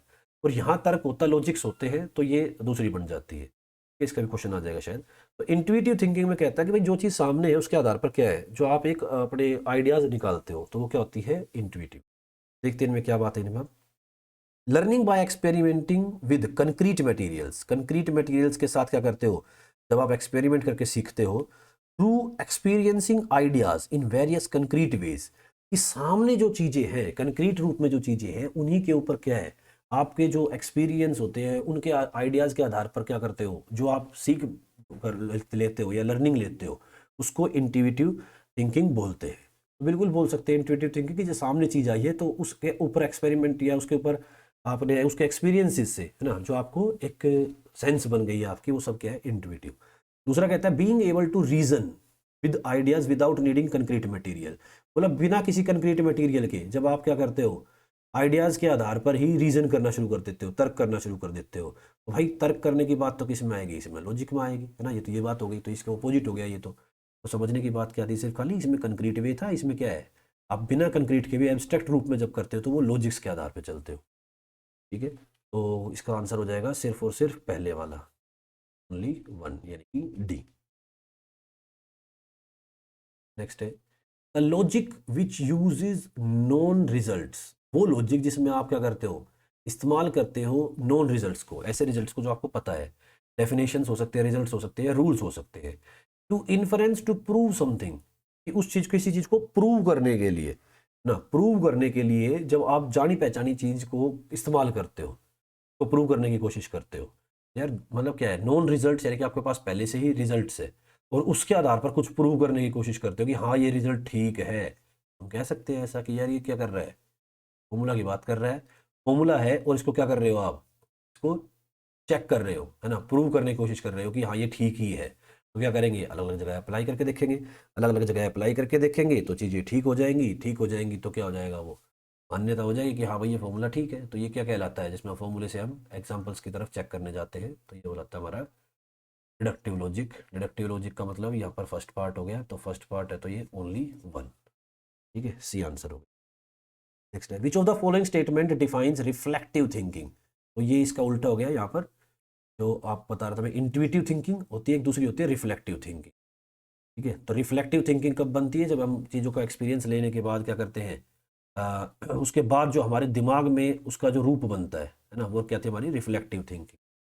तो जैसे जो सामने चीज़ें थी और उस पर ऊपर हमने एक्सपीरियंस के आधार पर, इंट्यूटिव, तो जो सामने चीज़ें उसके आधार पर बनती है इंट्यूटिव, और जब हम एक्सपीरियंस के आधार पर जो हमें क्या बनता है, फिर जो हम बिना सामने चीज़ हुए भी उसके ऊपर तर्क कर पाते हैं, तो वो क्या बनता है हमारा रिफ्लेक्टिव थिंकिंग। कई बार हम जैसे किसी चीज़ को जब हमने करके देख रखा होता है तो हम क्या करते हैं, हम उसको बिना चीज़ों को सामने हुए भी उन चीज़ों को क्या कर लेते हैं, मतलब उसके ऊपर तर्क करना शुरू कर देते हैं, तो वो कहलाती है हमारे क्या, रिफ्लेक्टिव थिंकिंग थी। Being able to reason with ideas without needing concrete material, बिना कंक्रीट मटेरियल के भी जब आप क्या कर पाते हो, रीजन करने लग जाते हो किसी आइडियाज़ के प्रति, तो वो क्या बनती है हमारी रिफ्लेक्टिव थिंकिंग। पहले वाला सेम वही एग्जाम्पल है, ये वही लाइन लिखी हुई है जो किसकी थी, आपकी इंट्यूटिव थिंकिंग वाली। तो आ जाएगा सेकंड, सेकंड कौन सा, ओनली टू, सी ऑप्शन हो जाएगा भैया हमारा। तो ये देखो दोनों, एक क्वेश्चन ने हमारे दो कॉन्सेप्ट को भी क्लियर कर दिया कि भाई रिफ्लेक्टिव थिंकिंग और इंट्यूटिव थिंकिंग है ना क्या होती है। तो रिफ्लेक्टिव थिंकिंग है जो हमारे दिमाग में बनती है ना, चीज़ें सामने हो या ना हो लेकिन हमारे दिमाग में उसकी कल्पनाएं है ना, इमेजिनरी रूप है हमारे पास, तो वो होती है रिफ्लेक्टिव थिंकिंग। और इंट्यूटिव है कि यानी कि जो सामने चीज़ आई उसको देखते ही हमारे दिमाग में क्या आ रहा है, वो सब कहलाता है हमारा इंट्यूटिव थिंकिंग। रिफ्लेक्टिव में क्या होंगे, लॉजिक्स होंगे, है ना, लॉजिक के आधार पर चलती है, रीजनिंग के आधार पर चलती है। नेक्स्ट है which of the following science teaching method is not most suitable for small children, यानी छोटे बच्चों के लिए साइंस टीचिंग का कौन सा सबसे सुटेबल तरीका है, who can not discover truth for themselves, जिसमें वो खुद से नहीं डिस्कवर पर कर पाएंगे सत्य को। तो यार यहाँ से जो दूसरी लाइन कही ना इसने इसने तुरंत बदल दी चीजें, कि जब बच्चा खुद नहीं निकाल पाएगा कंक्लूजन, खुद कंक्लूजन पे नहीं पहुंच पाएगा, इसका मतलब क्या करेंगे, टीचर कंक्लूजन निकाल के देगा बच्चे को कि बेटा ये चीज है ना, इसको मान लो, यही क्या है होता है। जैसे पेड़ हमें क्या देते हैं, ऑक्सीजन देते हैं, तो बच्चा इस चीज़ को ऐसे कैसा एक्सेप्ट कर लेता है, उसको थोड़ा ना पता है कि भाई क्या प्रोसेस है पूरा रेस्पिरेशन का, ठीक है, या ब्रीदिंग का क्या, इनका फोटोसिंथेसिस का क्या वो चलता है, प्रोसेस चलता है, तो उसको नहीं पता है ना, लेकिन वो इसको बात को मान लेता है एज इट इज़। तो क्या हुआ, टीचर ने सीधा सीधा उसको बता दिया, सीधा सीधा बता दिया और उसने वो एक्सेप्ट किया है, तो ये इंडक्टिव तो हो नहीं सकता। इंडक्टिव में तो क्या होता है, बच्चा खुद निकालता है, तो ये क्या है, डिडक्टिव। ये डिडक्टिव है, तो डिडक्टिव यानी कि ओनली वन यानी कि ऑप्शन बी। क्योंकि सेकंड लाइन जो करी उसने वो क्लियर हिंट दे रही थी कि आप इंडक्टिव की तरफ नहीं जाओगे, क्योंकि इंडक्टिव में तो खुद डिस्कवर करना होता है, क्योंकि यहाँ पर बच्चा खुद डिस्कवर नहीं करेगा, टीचर उसको बताएगा। तो ये कुछ क्वेश्चंस थे प्रीवियस ईयर के जो इन थिंकिंग्स के ऊपर आए हुए थे। नेक्स्ट इंपॉर्टेंट चीज़, इंपॉर्टेंट इसलिए क्योंकि ये थोड़ा नया मामला है, 4-5 क्वेश्चन इसके अंदर से आए हैं पिछले एग्जाम में, और इम्पोर्टेंट भी बहुत ज़्यादा भाई, हो सकता है रिपीट हो, क्योंकि 18 में जब ये पहली बार पूछा गया तो 19 में फिर दोबारा रिपीट किया था, इसलिए इम्पोर्टेंट है। तो थिंकिंग के टूल्स क्या है, कौन कौन से टूल्स हैं जिनके द्वारा हम थिंकिंग करते हैं या थिंकिंग के दौरान हम इन संसाधनों का इस्तेमाल करते हैं। तो थिंकिंग टूल कुछ भी हो सकता है, जैसे इमेजेस वगैरह भी होती है, लेकिन अगर हम एनआईएस किताब को देखते हैं तो वहाँ पर 4 थिंकिंग के टूल बताए गए हैं। और वैसे भी जो मेन टूल्स के रूप में यही 4 होते हैं कि नंबर 1 क्वेश्चनिंग करना। क्वेश्चनिंग वो टूल है जिसके माध्यम से आप क्या कर सकते हो, आप अपनी थिंकिंग को बेटर कर सकते हो। है ना, ये औजार है थिंकिंग को बढ़िया करने के। तो पहला औजार है क्या, क्वेश्चनिंग करना। नंबर 2 क्या होता है, कॉन्सेप्ट्स बनाना। नंबर 3 है माइंड मैप्स, ये क्या होती है इनको देखेंगे आगे, माइंड मैप्स। और चौथा होता है कोग्निटिव रिसर्च ट्रस्ट, CORT। तो ये एक अलग ही टॉपिक बन जाएगा हमारा फिर। Cognitive research trust are a few tools of facilitating thinking, thinking को फैसिलिटेट करने के, ठीक है, ये 4 हमारे क्या है, टूल्स है। तो कौन कौन से है भाई, क्वेश्चनिंग, कॉन्सेप्ट बनाना, क्वेश्चनिंग के द्वारा चीज़ों को क्लियर करना, थिंकिंग डेवलप करना, कॉन्सेप्ट बना के करना, माइंड मैप बना के करना, और कोग्निटिव रिसर्च ट्रस्ट के रूप में क्या होना, थिंकिंग को डेवलप करना। एक एक करके देखते हैं। सबसे पहली बात आती है क्वेश्चनिंग की। क्वेश्चनिंग के बारे में विलियम विलन ने कहा है क्या, कि एक व्यक्ति जो पूछता है प्रश्न, is a person who thinks, वो पर व्यक्ति होता है जो सोचता है। मतलब जो व्यक्ति सोचेगा वही तो क्वेश्चन पूछेगा। हाँ, तो ये कह रहा है कि जो व्यक्ति लगातार क्वेश्चंस पूछता है, इसका मतलब वो क्या है, चीज़ों के प्रति सोचता है, इसलिए वो क्वेश्चन पूछता है। तो जब टीचर और पेरेंट्स क्या करते हैं, बच्चे से क्वेश्चंस पूछते हैं, तो वो क्या कर रहे हैं, बच्चे को स्टिमुलेट कर रहे हैं उसके थॉट प्रोसेस के लिए, कि वो सोचे बच्चा। इसलिए टीचर्स और पेरेंट्स क्या करते हैं, बच्चे से क्वेश्चन पूछते हैं कि भाई ये क्यों हुआ, ऐसा क्यों हुआ, तुम वहाँ, तुम्हारी उसके साथ लड़ाई क्यों हुई, है ना। पेरेंट्स कई बार पूछते हैं बच्चे से कि तुम क्यों शरारत कर रहे थे वहाँ, तुम्हारी लड़ाई क्यों हुई। तो वो बच्चे के थॉट प्रोसेस को जानने की कोशिश कर रहे हैं कि क्या बच्चा किस तरीके से, वो उसको स्टिमुलेट कर रहे हैं कि भाई तू सोचे कुछ ना कुछ चीज़ों के प्रति, ना। तो क्वेश्चंस के माध्यम से हम क्या करते हैं, बच्चे की थॉट प्रोसेस को स्टिमुलेट करने की कोशिश करते हैं। अब क्वेश्चनिंग वो अप्रोच है जिसके द्वारा हम क्या करते हैं, मोटिवेट करते हैं अदर्स को, दूसरों को क्या करने के लिए, कि भाई इसके द्वारा, क्वेश्चनिंग के द्वारा हमें इंफॉर्मेशन मिलती है। क्वेश्चनिंग के द्वारा हम बच्चे की अंडरस्टैंडिंग को टेस्ट कर सकते हैं, उसने कितना समझा है ना। क्वेश्चनिंग के द्वारा इंफॉर्मेशन ले सकते हैं, क्वेश्चनिंग के द्वारा उसकी अंडरस्टैंडिंग को चेक कर सकते हैं। क्वेश्चनिंग के द्वारा ही हम चीज़ों में इंटरेस्ट डेवलप कर सकते हैं, और क्वेश्चनिंग के द्वारा ही हम क्या करते हैं, जो हमने सिखाया उसको इवेल्युएट कर सकते हैं। ठीक है, कि उसने क्या कुछ सीखा किसी चीज़ के प्रति, उसकी इन्फॉर्मेशन लेने के लिए, उसकी अंडरस्टैंडिंग को टेस्ट करने के लिए, उसके इंटरेस्ट को डेवलप करने के लिए, और उससे चीज़ों को इवेल्युएट करने के लिए हम क्वेश्चंस करते हैं। अब जब हम WH फैमिली के क्वेश्चंस पूछते हैं, तो उससे क्या होता है, ये एक इन्फ्लुएंशियल, इंस्पिरेशनल और इमेजिनेटिव चेकलिस्ट है, क्या करने की, जनरेट करने की डाटा। जब कोई प्रॉब्लम होती है तो उसको स्टार्ट, प्रॉब्लम सॉल्विंग में सबसे पहला स्टेप क्या रहता है, प्रॉब्लम को पहचानना, और उसके बाद क्या है, उसका डाटा गैदर करना। तो हम जब डाटा को गैदर करते हैं तो उसमें कैसे करते हैं, हम उसमें क्वेश्चनिंग ही करते हैं। WH को क्वेश्चन पूछते हैं, क्यों हुआ, कब हुआ, कैसे हुआ, है ना। उसके आधार पर फिर देखते हैं कि प्रॉब्लम को कैसे सोल्व करेंगे, हाइपोथेसिस बनाते हैं। तो हम क्वेश्चन के द्वारा, WH फैमिली के जो क्वेश्चंस होते हैं, वाई के, हाउ के, इस प्रकार से उनसे क्या कर सकते हैं, डाटा को गैदर कर सकते हैं। और नंबर 2, आपके क्वेश्चन से ही क्या कहता है, आइडिया प्रोवोकिंग क्वेश्चंस, यानी कि जो नए नए आइडियाज़ को डेवलप करे, ऐसी चीज़ें भी हम क्वेश्चंस के द्वारा ही कर सकते हैं, तो हम कहते हैं ब्रेन स्टोर्मिंग। ब्रेन स्टोर्मिंग क्या होता है, किसी भी चीज़ के प्रति क्वेश्चन पूछे जाते हैं, ताकि क्या हो जाए, और सोच पाए दिमाग। और ब्रेन स्टोर्मिंग को किसने दिया है, LXF ओसबोर्न ने। ब्रेन स्टोर्मिंग को LXF ओसबोर्न ने बताया था। ब्रेन स्टोर्मिंग के बारे में पूरा, या इनके बारे में पूरा डेप्थ में पढ़ेंगे हम जब जब हम क्रिएटिविटी को पढ़ेंगे। ये क्रिएटिविटी के चैप्टर में आता है, ये ब्रेन स्टॉर्मिंग वगैरह एक टूल है ये, क्रिएटिविटी को डेवलप करने के लिए। क्रिएटिविटी में क्या है, आपकी थिंकिंग को डेवलप करना, इसलिए ये क्या आ जाता है, आपके थिंकिंग्स के अंदर भी इसको हम डिस्कस करते हैं कि भाई क्वेश्चनिंग जो तरीका होता है उसमें ब्रेन स्टॉर्मिंग के द्वारा थिंकिंग बेटर की जाती है। जैसे एग्जाम्पल, एक मान लो एक पेन है, आपसे पूछना शुरू कर दिया जाए भाई पेन के यूजेज बताइए, तो स्टार्टिंग में तो आप बिल्कुल हल्के हल्के यूजेज बताओगे, जो पता लिखने के लिए, ये करने के लिए, वो करने के लिए, और फिर बाद में क्या हो सकता है, आप कुछ अलग हटके भी यूजेज इसके गिनवा दोगे जो आपने कभी यूज़ करे भी नहीं होंगे, है ना। तो इस तरीके से क्या होता है कि जब हम एक चीज़ के प्रति क्वेश्चन ही क्वेश्चन पूछते हैं, तो उससे क्या होता है कि हमारा दिमाग जो है वो क्या करता है, नए नए आइडियाज़ जनरेट करता है। तो इन्फॉर्मेशन को गैदर करने के लिए और आइडियाज़ को जनरेट कराने के लिए हम क्या करते हैं, क्वेश्चनिंग का सहारा लेते हैं। तो क्वेश्चनिंग की बात हुई है, तो भाई ब्लूम टैक्सोनॉमी कैसे ना आए, क्योंकि ब्लूम टैक्सोनॉमी में भी क्या होता है, क्वेश्चंस की ही बात की जाती है। देखिए अभी यहाँ पर थोड़ा सा बेसिक चीज़ें रहेंगी, बस सिर्फ खाली कौन से वाले, हम कोग्निटिव एस्पेक्ट को टच करेंगे सिर्फ। कोग्निटिव होते हैं, इसके 3 एस्पेक्ट होते हैं ब्लूम के ना, ब्लूम टैक्सोनॉमी के। कोग्निटिव एस्पेक्ट, दूसरा होता है हमारा क्या, इमोशनल, और एक तीसरा कौन सा होता है भाई, या अफेक्टिव, अफेक्टिव ही होता है मेन तो। कोग्निटिव एस्पेक्ट, अफेक्टिव एस्पेक्ट, और साइकोमोटर, साइकोमोटर। तो कोग्निटिव का मतलब होता है जो ब्रेन से संबंधित होता है, अफेक्टिव का मतलब होता है जो हार्ट से संबंधित होता है, और साइकोमोटर का मतलब होता है जो हैंड से संबंधित हो, किसी भी चीज़ की जो नॉर्मल कोग्निटिव लेवल है, ये कि नॉलेज है सिर्फ खाली, वो क्या है, ब्रेन से संबंधित कोग्निटिव हो गया। जब हम उसके प्रति फीलिंग की बात करते हैं तो हार्ट से संबंधित अफेक्टिव डोमेन हो गया।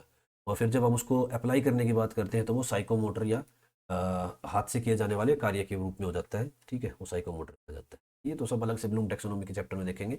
अभी हम देखते हैं कि भाई इसमें क्वेश्चनिंग का क्या रोल है। तो हम जब ब्लूम के जो कोग्निटिव एस्पेक्ट होते हैं, है ना, इसमें हम क्वेश्चनिंग ही करते हैं। जब हम कुछ भी पढ़ाना होता है हमें तो लेसन प्लान में ऑब्जेक्टिव्स निर्धारित करते हैं, तो बच्चा ऐसा सीख पाएगा या नहीं सीख पाएगा, तो वो क्वेश्चनिंग के सहारे करते हैं।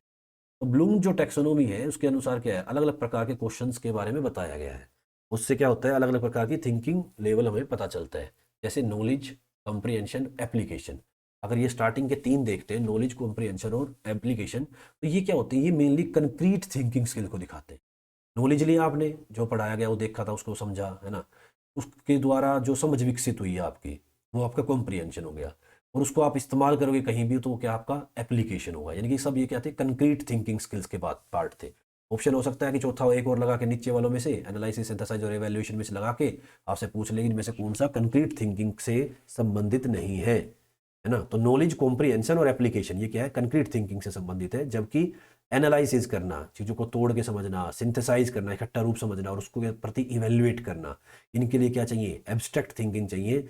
और इसी एब्स्ट्रैक्ट थिंकिंग को डेवलप करते हैं हम किसके द्वारा, क्रिटिकल थिंकिंग स्किल्स के अंदर, ठीक है।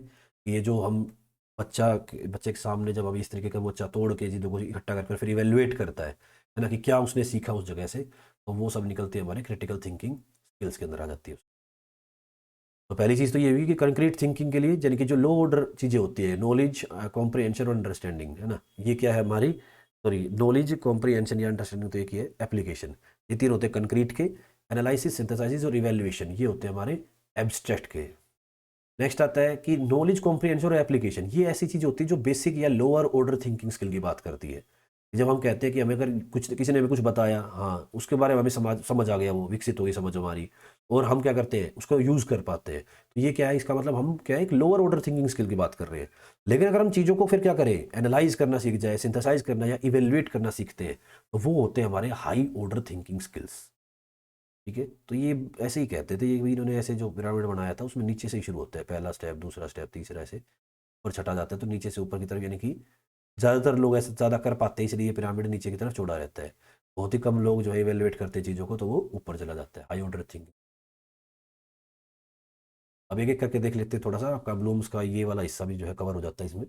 To test one's knowledge skill, अगर आपको नॉलेज स्किल चेक करनी है बच्चे की, यानी कि पहला लेवल है नॉलेज स्किल का, तो हम क्या कहते हैं कि कैसे वर्ड्स इस्तेमाल किए जाते हैं, कि हाउ मैनी, कितने, व्हेन, कब, वेयर, लिस्ट बनाओ, डिफाइन करो, बताओ, डिस्क्राइब करो, आइडेंटिफाई, पहचान करो, है ना, इस प्रकार की फ्रेजेस का इस्तेमाल किया जाता है। और इसमें मेनली क्या किया जाता है, बच्चे से फैक्चुअल आंसर्स निकाले जाते हैं। फैक्चुअल आंसर्स मतलब सही गलत है, ठीक है, आपका फिलअप्स टाइप में चीज़ें हो जाती है वो, तो वो सब इसमें से निकाली जाती है। इसमें मेनली बच्चे की रिकॉल और रिकॉग्निशन स्किल टेस्ट की जाती है। रिकॉल का मतलब क्या है, रिकॉग्निशन का मतलब क्या है। रिकॉल का मतलब है कि चीज़ सामने नहीं है, ये सामने नहीं है, जैसे आपको फिल इन द ब्लैंक्स दे दिए, तो फिलअप्स आपके खाली स्थान है लेकिन उसके आंसर नहीं है वहाँ आंसर पेपर में, तो आप क्या करोगे, रिकॉल करके बताओगे ना, कि भाई हाल ही में किन 2 देशों के बीच में युद्ध हो रहा है, तो आप आंसर तो आपके सामने नहीं है ना, आपको क्या बताना है कि हाँ भाई रशिया और यूक्रेन। तो ये आपने क्या किया, आपने रिकॉल किया, मेमोरी से निकाला है। रिकॉग्निशन स्किल क्या होती है, पहचान करना होता है, जैसे आपके 4 ऑप्शन दे दिया जाए ऐसे ना, तो अब यहाँ पर क्या आंसर आपके सामने है और आपको जस्ट पहचानना है, तो ये कहलाती है रिकॉग्निशन स्किल की, ये बिल्कुल सही है ना। तो ये आपकी जब नॉलेज स्किल की बात होती है तो उसमें क्या होता है कि रिकॉल करना और रिकॉग्नाइज करना, 2 स्किल्स इसमें आते हैं।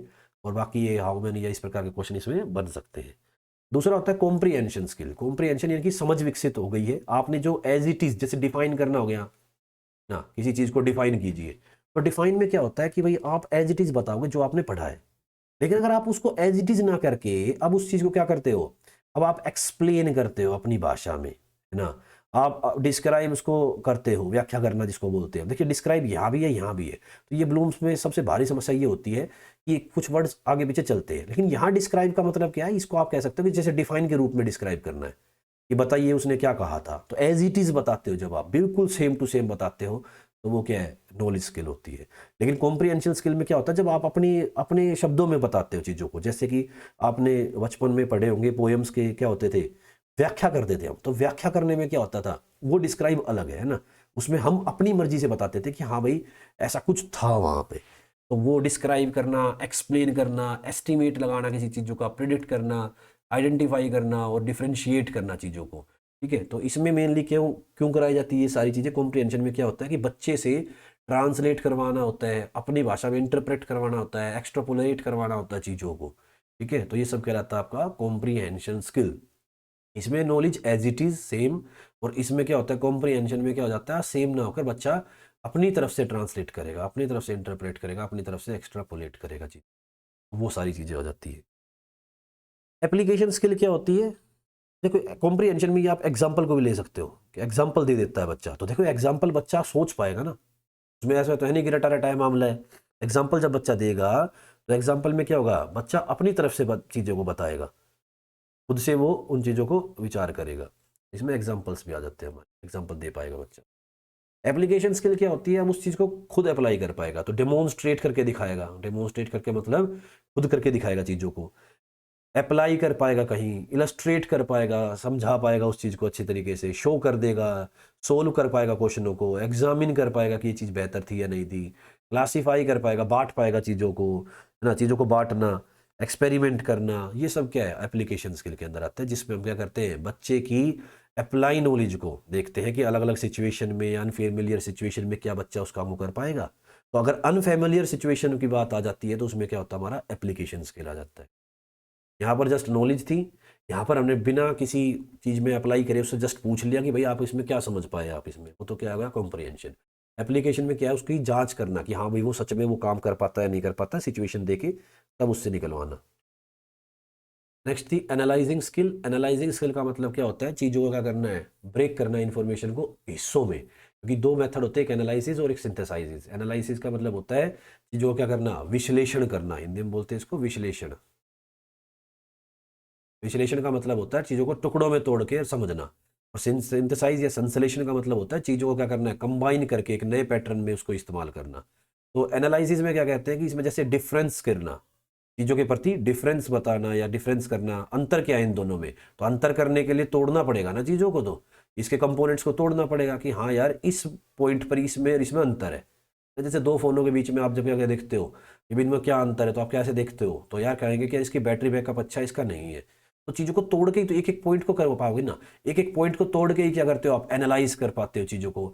इनको अब देखो ये एक्सप्लेन फिर से वही आ गया, अंडरस्टैंडिंग में भी था एक्सप्लेनिंग से तो, लेकिन ये एक्सप्लेन क्या हो गया, अब वो एक्सप्लेनेशन जिसमें आप इनके एक एक पॉइंट को बताओगे, कंपेयर करना, तोड़ के ही तो एक एक पॉइंट में कंपेयर होगा, सेपरेट करना, चीज़ों को हटाना, अलग अलग करके दिखाना, क्लासीफाई करना, चीज़ों को अलग अलग रूप में बांट के इस प्रॉपर्टी के आधार पर, जैसे सॉलिड लिक्विड गैस को करते हैं, है ना, तो क्लासीफाई कैसे किस आधार पर करते हो आप, सॉलिड लिक्विड गैस में तो हम कहेंगे फिजिकल प्रॉपर्टी, केमिकल प्रॉपर्टी, कई अलग अलग आधार देखते हैं तब क्लासीफाई करते हैं।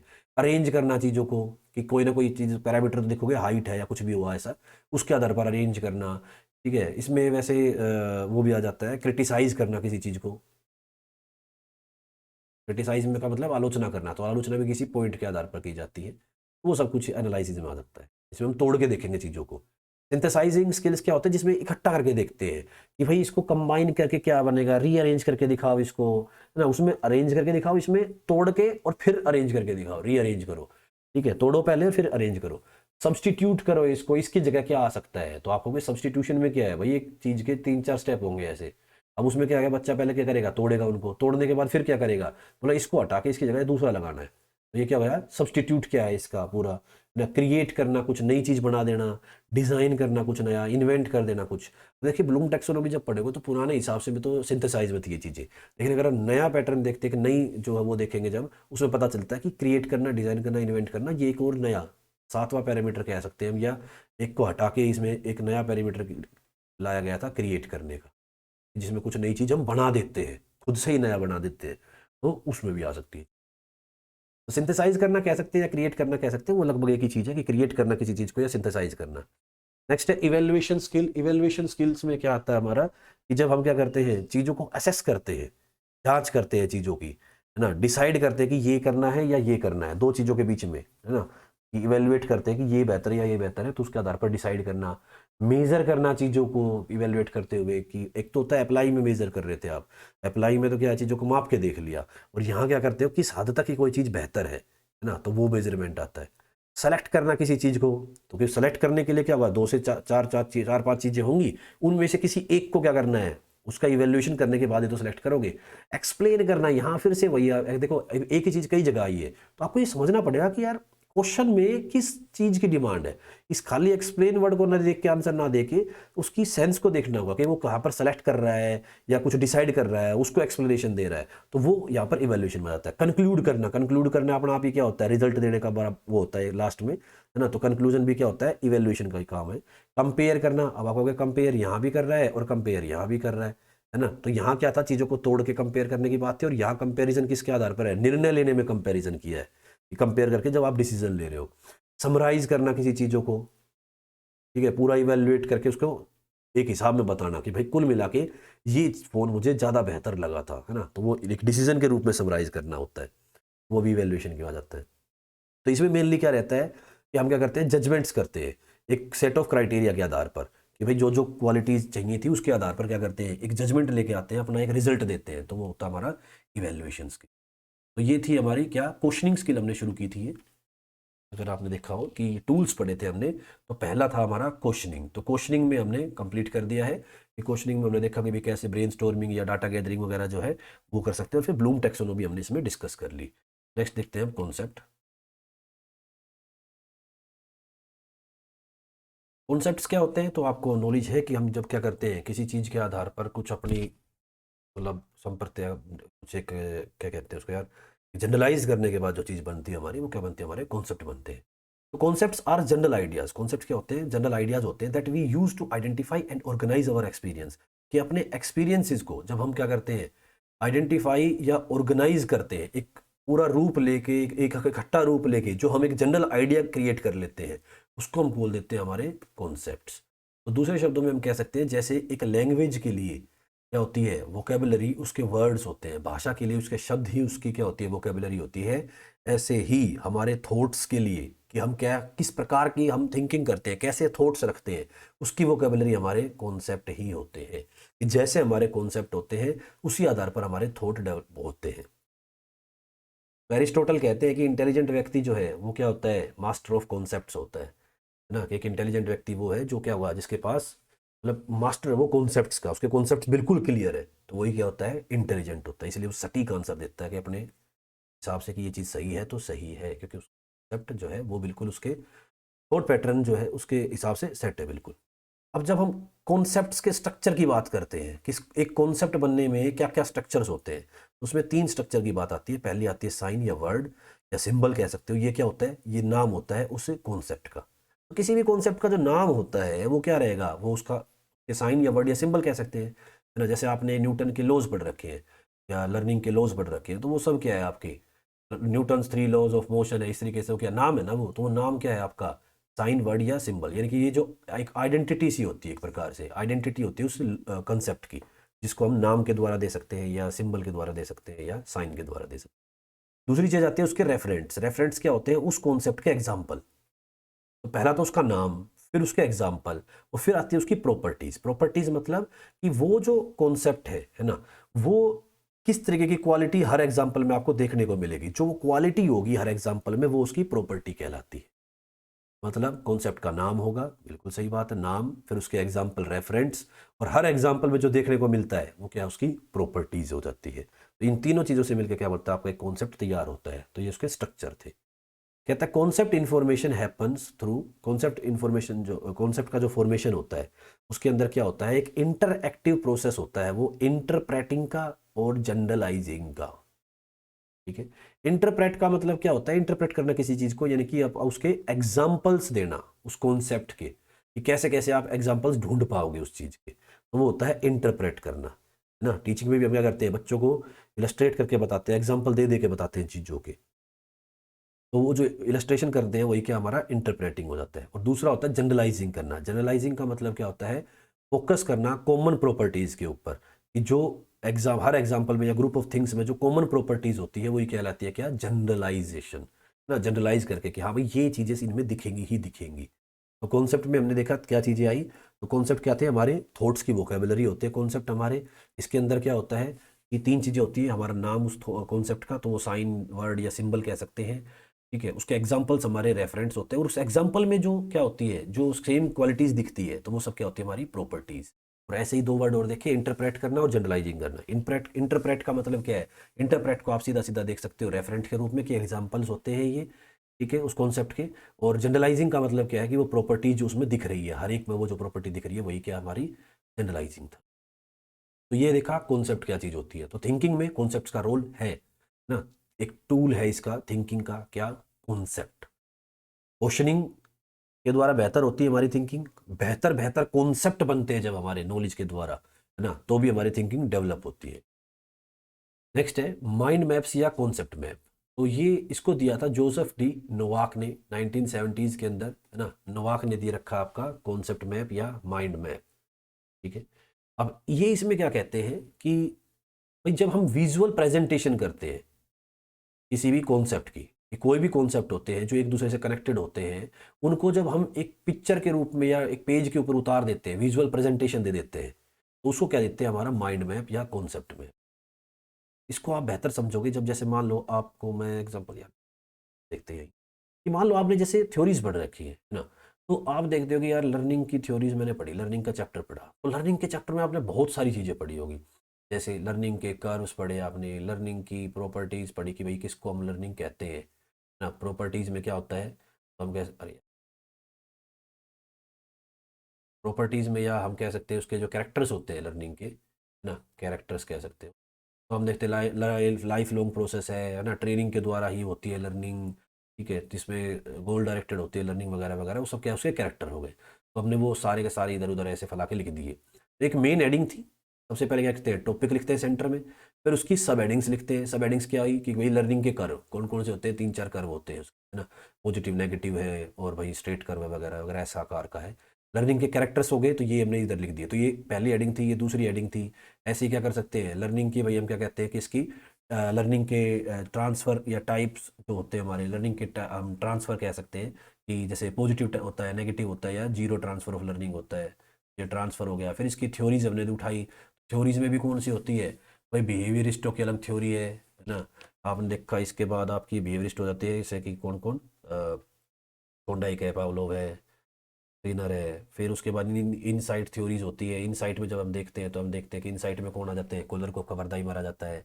एक्सपीरियंशियल थ्योरीज हो जाती है, एक्सपीरियंशियल में डेविड कोल्ब वगैरह आ जाते हैं। या ह्यूमनिस्टिक थ्योरीज है, ह्यूमनिस्टिक में भाई आपके मैज़लो हो गए, या फिर भाई जो कार्ल रोजर्स थे, ठीक है। तो ये सब इस प्रकार के जो ये बनती चला जाता है। तो ये पूरा का पूरा क्या है, आपने लिखा पेज में टॉपिक लिखा एक, लर्निंग, है ना। टॉपिक के बाद उसकी सब हेडिंग्स लिखी, ठीक है भाई, मेन मेन सब हेडिंग, थ्योरीज थी, कैरेक्टर्स थे, कर्व्स थे, ये इसकी सब हेडिंग थी। फिर आपने उन सब हेडिंग के आधार पर क्या, उनके सब हेडिंग्स के भी क्या लिखे, मेन मेन पॉइंट लिखे या सपोर्टिंग डिटेल लिखी, जस्ट बनाया कुछ नहीं है, पॉजिटिव कर्व, नेगेटिव कर्व, है ना, स्ट्रेट लाइन कर्व, या ऐसा कार्य कर्व, तो इस तरीके से बना दिया। तो ये क्या है, सपोर्टिंग आइडियाज दिए। तो ये आपने क्या किया, आपके जो आपने यूज़ किया अपनी इमेजिनेशन को, पिक्चर्स या इमेजेस के आधार पर अपनी इमेजिनेशन को आपने यूज़ किया है, और एक आउटस्टैंडिंग और मेमोरेबल चीज़ आपने बना के रख दी है सामने, कि एक पेज पे एक पूरा चैप्टर का आपने क्या बना दिया, एक कॉन्सेप्ट मैप बना दिया, जिसको याद करना बड़ा ही आसान हो जाता है फिर उसके बाद, ठीक है। तो ये जो चीज़ें चलती है हमारी, ये सब कहलाता है हमारा क्या, कॉन्सेप्ट मैप, या इसको बोलते हैं माइंड मैप।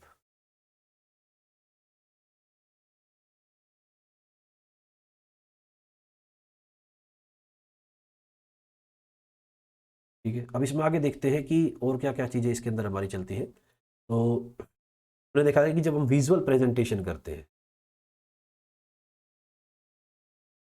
कि जब हम विजुअल प्रेजेंटेशन करते हैं, ठीक है, कि कॉन्सेप्ट को एक दूसरे से कनेक्ट करने के लिए, तो वो कहलाता था माइंड मैप। अब इसके अंदर क्या होता है, मेनली हम क्या करते हैं, टाइम को सेव करते हैं इसमें, कि हम कुछ कीवर्ड्स को इस्तेमाल करते हैं या कॉन्सेप्ट्स को इस्तेमाल करते हैं, जिससे हमारी बेहतर अंडरस्टैंडिंग होती है, और हम अपनी इंक्रीज करते हैं अपनी एबिलिटी को क्या करने के लिए, याद रखने की, रिमेंबर रखने की। और उसके लिए हम यूटिलाइज करते हैं 7 प्रिंसिपल्स, जिसको हम कहते हैं सुपर मेमोरी के 7 प्रिंसिपल्स होते हैं, उनका इस्तेमाल करते हुए हम माइंड मैप बनाते हैं या कॉन्सेप्ट मैप बनाते हैं। तो सबसे पहला क्या होता है कि बेहतर तरीके से हम कैसे सीखते हैं, सुपर मेमोरी बनाने के 7 पैरामीटर्स क्या क्या है, सात सिद्धांत क्या है? नंबर 1, विजुअलाइज करना चीज़ों को, जो आप पढ़ रहे हो उसको विजुअलाइज कर पाओगे सामने, कि माइंड मैप में कर क्या रहे हो, विजुअल प्रेजेंटेशन दे रहे हो, तो एक विजुअल रूप चीज़ों का मिलता है तो हमें चीज़ें जल्दी याद हो जाती है। जब चीज़ें एसोसिएट होती है एक दूसरे से तो जल्दी याद हो जाती है। मेकिंग थिंग्स आउटस्टैंडिंग, आउटस्टैंडिंग मतलब क्या होता है कि चीज़ों को एक बेहतर रूप दे के, है ना, एक सिस्टम में सेट करके हम क्या कर सकते हैं, उसको बनाते हैं तो वो हमारी मेमोरी में बेहतर तरीके से इस्तेमाल होती है वो, या बेहतर हमारी मेमोरी बनती है। इमेजिनेशंस करके कि भाई कैसे कैसे अपने ये निकाल सकते हैं हम इसमें कर्व में, है ना, अलग अलग रूप से, जैसे चारों तरफ बना सकते हैं या ऐसे ट्री के रूप में बना सकते हैं, तो कई तरीके से आप उसमें इमेजिनेशन कर सकते हो। कलर का इस्तेमाल कर सकते हो, मेन टॉपिक को जो क्या था अलग अलग रेड कलर में दे दिया, फिर इधर ब्लू कलर में दे दिया, लाइंस को ब्लैक कलर में दे दिया, हल्का हल्का से इनके ऊपर लिख दिया थोड़ा थोड़ा, तो कलर देकर, रिदम देकर कि एक रिदम फ्लो में चीज़ें बट रही हो, और एक होलिज्म देकर यानी कि पूरा रूप एक ही चीज़ को दिखा रही है वो सारी चीज़ें, है ना। तो जब ये चीज़ें बेहतर होती है, ऐसी होती है, तो क्या होता है, हमारी मेमोरी बेटर होती है। तो सुपर मेमोरी के 7 सिद्धांत दिए, विजुअलाइज करना, एसोसिएट करके पढ़ो, है ना, चीज़ों को आउटस्टैंडिंग यानी कि बेस्ट से बेस्ट रूप में पढ़ो, इमेजिनेशन के रूप में पढ़ो कि भाई इमेजिनेट करते हुए कि ये चीज़ ऐसे हो सकती है। उसमें कलर यानी कि क्या है, एक रूप, जब उसको जब हम कलर कोडिंग के रूप में क्या होती है, हमारी कंडीशनिंग हो जाती है, तो वो और बेहतर तरीके से हम सीख पाते हैं ब्लैक एंड वाइट के मुकाबले ना। रिदम में पढ़ेंगे या होल रूप में पढ़ते हैं तो उससे क्या होती है, हमारी मेमोरी बेस्ट होती है। तो इन 7 मेमोरी के सुपर प्रिंसिपल्स पर आधारित होते हैं हमारे माइंड मैप या कॉन्सेप्ट मैप। यहाँ पर हमने बता ही दिया कि भाई माइंड, अच्छा माइंड मैप से क्या कर सकते हो आप नोट टेकिंग कर सकते हो, है ना, कि कोई बोल रहा है और आप नोट्स बना रहे हो, लर्निंग होती है भाई इसका ये कारण होते हैं, तो शॉर्ट नोट्स बना सकते हो आप इसके द्वारा। आप ओरल प्रेजेंटेशन दे सकते हो, है ना, कि जब आपको बोलना होता है या लिखना होता है, कहीं कुछ भी प्रेजेंटेशन देनी होती है, तो हम क्या करते हैं, ऐसे कॉन्सेप्ट मैप बना लेते हैं जिससे हम चीज़ों को, हमारे पास एक क्या होता है, एक ही पेज में पूरा चैप्टर सामने होता है। ठीक है, तो मैं तो ये कहता हूँ भाई, अगर आप साइकोलॉजी को पढ़ते हो तो आपको अपने हर चैप्टर के क्या होने चाहिए, आपके पास माइंड मैप्स या कॉन्सेप्ट मैप्स होने चाहिए, ताकि एक एक पेज में ही आपका क्या हो, पूरा चैप्टर आ जाए। उससे आपका इवैल्यूएशन भी हो जाता है कि भाई हाँ आपको ये चीज़ आई या नहीं आई है ना, प्रैक्टिस भी रहती है उससे, तो जल्दी रिवाइज हो जाता है उससे। तो ये था तीसरा टूल, जिसको बोलते हैं माइंड मैप्स या कॉन्सेप्ट मैप। इससे 2 क्वेश्चन आए हैं भाई आपके एग्जाम में, देखिए। Dash provide a concrete record of the connecting perceived by students and thus it indicate how the students knowledge is organised and interconnected. कि भाई ये जो चीज़ है इनमें से, concept map, creative map, concrete map या लॉजिकल मैप, कौन सी ऐसी चीज़ है जो प्रोवाइड करती है कंक्रीट रिकॉर्ड, क्योंकि भाई विजुअल प्रेजेंटेशन होता है, कनेक्ट करती है स्टूडेंट की जो उसने सीखा है, जो उसने परसीव किया, उसको उसका एक रिकॉर्ड बना देता है वो पूरा, कि हाँ भाई मुझे ये चैप्टर ऐसे ऐसे समझ में आया, और इंडिकेट करता है बच्चे की नॉलेज को कि किस रूप में उसने लर्निंग के चैप्टर को ऑर्गेनाइज रूप से पढ़ा है। तो ये कौन बताता है, तो ये बताता है कॉन्सेप्ट मैप, ठीक है, या जिसको हमने कहा था माइंड मैप। ठीक है भाई, नेक्स्ट है, which of the following is not the purpose of mind mapping. Mind mapping का इनमें से क्या चीज माइंड मैपिंग का पर्पज नहीं है। तो क्या माइंड मैपिंग के द्वारा टीचिंग की जा सकती है? बिल्कुल की जा सकती है। आप एक टॉपिक को यहाँ लिखिए भाई, आप लर्निंग में ये पढ़ोगे, है ना, ये ऐसे ऐसे बताते जाओ और समझाते जाओ, तो टीचिंग हो सकती है। क्या एजुकेशन ली जा सकती है? बिल्कुल ली जा सकती है। क्या मोटिवेट कर सकते हो माइंड मैप के द्वारा? मोटिवेट कैसे करेंगे माइंड मैप? तो हम ये कहते हैं कि जब चीज़ पढ़ ली जाती है, या एक तो मतलब उसका जो पढ़ाने से पहले का जो सिस्टम होता है कि भाई जिसके द्वारा रिप्रेजेंट करते हैं उस चीज़ को, वो आता है। और मोटिवेशन होता है कि पढ़ने के लिए तैयार करना, तो पढ़ने के लिए तो तैयार नहीं कर सकते इससे। इवैल्यूएशन, हाँ बिल्कुल कर सकते हैं इवैल्यूएशन, कि बच्चे ने क्या सीखा, उसी से माइंड मैप बनवा लो चैप्टर पढ़ाने के बाद। उससे क्या होता है, बच्चे की नॉलेज आपके सामने आ जाती है कि बच्चे ने कितना सीखा है, या किस किस रूप में उसने सेट किया अपने दिमाग में चीज़ों। ठीक है, तो इसका सही आ जाएगा कि आंसर क्या क्या इसमें माइंड मैप का पर्पज नहीं है। तो मोटिवेशन देना माइंड मैप का कोई पर्पज नहीं है। लास्ट और भाई मोस्ट इंपॉर्टेंट क्या टूल, चौथा टूल आता है कोग्निटिव रिसर्च ट्रस्ट, CORT। क्या कहता है ये? कोग्निटिव यानी कि दिमाग में चीज़ें जो है थिंकिंग के रूप में कैसे बेहतर करें, उसकी रिसर्च है, ये उसके ऊपर विश्वास के कि आपने जो किया वो बेस्ट किया है ना, उसका जो होता है उसको बोलते हैं cognitive research trust. The essence of cognitive research trust यानी कि cognitive research trust CORT thinking method is to focus attention directly on different aspects of thinking. ये क्या करता है, थिंकिंग के जो अलग अलग एस्पेक्ट्स होते हैं उनके ऊपर सीधा ध्यान केंद्रित करता है, एंड टू क्रिस्टलाइज करता है, पक्का करता है क्या, दीज एस्पेक्ट्स को, ये जो अलग अलग एस्पेक्ट्स हैं इनको पक्का कर देता है into definite concepts and tools, की अलग अलग कॉन्सेप्ट्स में अलग अलग टूल्स के माध्यम से आप इनको इस्तेमाल कर पाओ फिर जिंदगी में, है ना। तो उन चीज़ों को पक्का करने के लिए, यानी कि थिंकिंग के अलग अलग एस्पेक्ट्स को पक्का करने के लिए कि भाई ये चीज़ें होती है थिंकिंग के दौरान, है ना। हर कोई इस तरीके से सीखता वगैरह है, वो सब कुछ क्या जाता है हमारे ये प्रकार की जो पूरी रिसर्च है वो कहलाती है क्या, कोग्निटिव रिसर्च ट्रस्ट, CORT।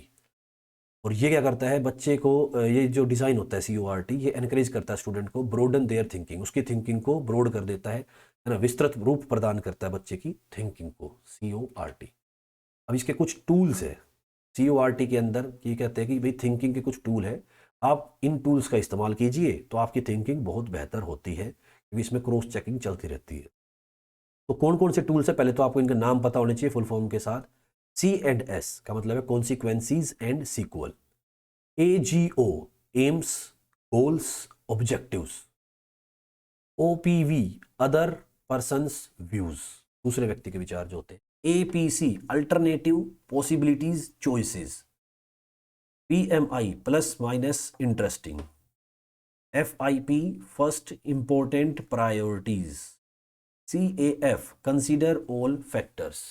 कुछ चीज़ों को तो आप देख के समझ के होगे कि यार यहाँ पर एम गोल ऑब्जेक्टिव है, तो किसी चीज़ के पर्पस चेक किए जाते हैं कि ये क्यों करे, कैसे करे, क्या ऑब्जेक्टिव, क्या हासिल होगा इससे, है ना। तो ये हो सकता है अदर पर पीपल्स व्यू, दूसरे लोगों के व्यू लेना, ठीक है। अल्टरनेटिव पॉसिबिलिटीज़ क्या हो सकती है, क्या और चॉइस है मेरे पास, है ना, वो चीज़ें, किसी चीज़ के प्लस या माइनस, क्या फ़ायदे हैं, क्या नुकसान है, और किसी भी पर्टिकुलर आइडिया में क्या चीज़ मेन इंटरेस्टिंग है ना। नेक्स्ट है FIP फर्स्ट इंपॉर्टेंट प्रायोरिटी, यानी कि बहुत सी चीज़ें ऐसी हो सकती है जो चीज़ को डिसाइड करने में आपको, मतलब यार अलग अलग पहलू है, इन अलग अलग पहलुओं में सबसे इंपॉर्टेंट क्या चीज़ है ना, वो कहलाती है आपकी first important priority, main priority क्या है। नेक्स्ट है कंसीडर ऑल फैक्टर्स, सभी फैक्टर्स को ध्यान में रखना, ठीक है। तो ये कुछ इनकी टर्म्स थी जो आपको पता होनी चाहिए थी। ये इसके क्या है कि CORT थिंकिंग टूल्स के कुछ डायग्राम्स है जो कनेक्ट करते हैं। कंसीडर ऑल फैक्टर्स, यानी कि सभी फैक्टर्स को कंसीडर करना है, हर चीज़ को क्या करना है, देखते चलना है, हर फैक्टर को ध्यान में रखना है। फर्स्ट इंपॉर्टेंट प्रायोरिटी, यानी कि बहुत सारे तरीके थे लेकिन उनमें सबसे बेस्ट, मतलब जो सबसे ज़्यादा जरूरी चीज़ें है ना, वो कहलाती है आपकी first important priority. Plus minus interesting, किसी चीज़ के फ़ायदे, किसी चीज़ के नुकसान, उसमें क्या खास बात है। अल्टरनेटिव पॉसिबिलिटी चॉइसेस, कि इसको छोड़कर और क्या क्या मेरे पास रास्ते हैं, क्या क्या पॉसिबिलिटीज़ है। अदर पर्सनस व्यू, कि मैं तो ऐसा सोचता हूँ, अगर मेरी जगह कोई और होता है ना, तो वो कैसे सोचेगा इस चीज़ के बारे में। एम गोल ऑब्जेक्टिव, कि किसी भी चीज़ के प्रति क्या उसको आपको करने के क्या एम है, क्या गोल्स है, क्या ऑब्जेक्टिव उस कार्य के। कॉन्सिक्वेंसीज एंड सीक्वल, कि किसी भी चीज़ के छोटे बड़े, ठीक है, मध्यम रेंज के आप क्या बनाते हो, टारगेट्स बनाते हो, तो वो क्या है, कॉन्सिक्वेंसीज एंड इक्वल्स होते हैं हमारे। तो देखेंगे इसको अभी और डिटेल में, एक एक की मीनिंग समझते हैं एक एक का, वैसे तो खैर मोटे तौर पर तो हो ही गया। कह रहे consider all factors, consider all factors यानी कि सारे फैक्टर्स को सोचना। Individuals listed down all the factors and consider each factor, एक फैक्टर को लिखना और उसको कंसीडर करना। तो इसको एग्जांपल ले लेते हैं, उससे आपको आसानी से समझ में आता जाएगा। मान लो आपको एक कार क्या करनी है, बाय करनी है भाई, खरीदनी है। अब गाड़ी खरीदनी है, ये एक समस्या है। अब आप इसके प्रति थिंकिंग करोगे कि भाई मैं कैसे गाड़ी खरीदूं, तो आप क्या करोगे, कंसिडर करोगे सारे फैक्टर्स, कि भाई गाड़ी जो होती है ना, उसके फैक्टर्स क्या क्या हो सकते हैं। तो आप कार का कलर भी देखोगे, ठीक है। जब आप कार को देखोगे तो उसके कलर की बात करोगे, इंजन की जो कैपेसिटी है उसकी बात करोगे, है ना। आप फ्यूल की बात करोगे कि भाई डीजल लेना है, पेट्रोल लेना है, या क्या लेना है। तो सारे के सारे फैक्टर्स को आप फोकस करोगे, है ना, कि भाई मुझे हैचबैक लेनी है, या कौन सी गाड़ी लेनी है, कौन सी कंपनी की गाड़ी लेनी है, कौन कौन सी, तो जितने भी फैक्टर्स हो सकते हैं गाड़ी के लिए, कि भाई किस किस किस फैक्टर के आधार पर मुझे गाड़ी लेनी है ना। तो वो हो जाते हैं हमारे कंसिडर ऑल फैक्टर्स। अब देखिए ये तो हमने नॉर्मल फीचर्स देखे, अब फैक्टर्स में क्या आता है कि भाई मुझे किस लिए चाहिए, कि भाई मेरे को 7 सीटर चाहिए क्योंकि मेरे परिवार बड़ा है, या मुझे छोटे परिवार के हिसाब से 4 सीटर चाहिए, है ना। तो ये सारी चीज़ें जब आप देख रहे हो, इकोनॉमिकल एस्पेक्ट देखोगे कि भाई मेरी गाड़ी कितनी चलेगी, उस हिसाब से मुझे CNG में चाहिए, इलेक्ट्रिक चाहिए, या डीजल पेट्रोल में चाहिए, है ना, पावर ज़्यादा चाहिए, क्या चीज़ चाहिए, उसके आधार पर ये जो देखा आपने सब कुछ, ये क्या था आपका कंसिडर ऑल फैक्टर्स। हर एक फैक्टर को कंसिडर करना, उसकी लिस्ट बना लेनी है, हाँ हाँ ये चीज़ें हो सकती है, हर एक फैक्टर के ऊपर फिर आपको उसको ध्यान देना है। तो ये हो गया कंसिडर ऑल फैक्टर्स। नेक्स्ट आया फर्स्ट इंपॉर्टेंट प्रायोरिटी। अब क्या होगा, इतनी चीजें देखने के बाद अब आपको चूज करना है कि देखो भाई ये तो ठीक है, ये तो ये हर गाड़ी के अंदर ये फीचर्स है ना, कि ये सब सब देखेंगे इन चीजों को, लेकिन मेरी प्रायोरिटी सबसे मेन क्या है कि मेरे पास ये 5-7 जो क्वालिटीज है गाड़ियों की, इनमें सबसे ज्यादा मुझे क्या देखना है। तो मैं ये देखूंगा कि मुझे यार ऐसा देखना है कि जो एक एवरेज हिसाब से चले, है ना, कि ज़्यादा खर्चा ना मांगे गाड़ी।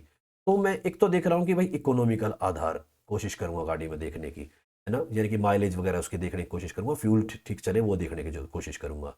नंबर 2, अगर मुझे ये देखना है कि यार मैं ट्रैफिक के हिसाब से देखूंगा, तो फिर मैं थोड़ी सी और जो है साइज में भी क्या रहेगा कि छोटी रहेगी उसके हिसाब से देखूंगा। या मैंने हो गया मुझे बहुत दूर दूर तक जाना पड़ता है या बहुत ज़्यादा वो है कि पावर चाहिए मुझे, तो मैं उस चीज़ को देखूंगा। तो इस तरीके से ये क्या कि आपके दो महत्वपूर्ण प्रायोरिटी थी।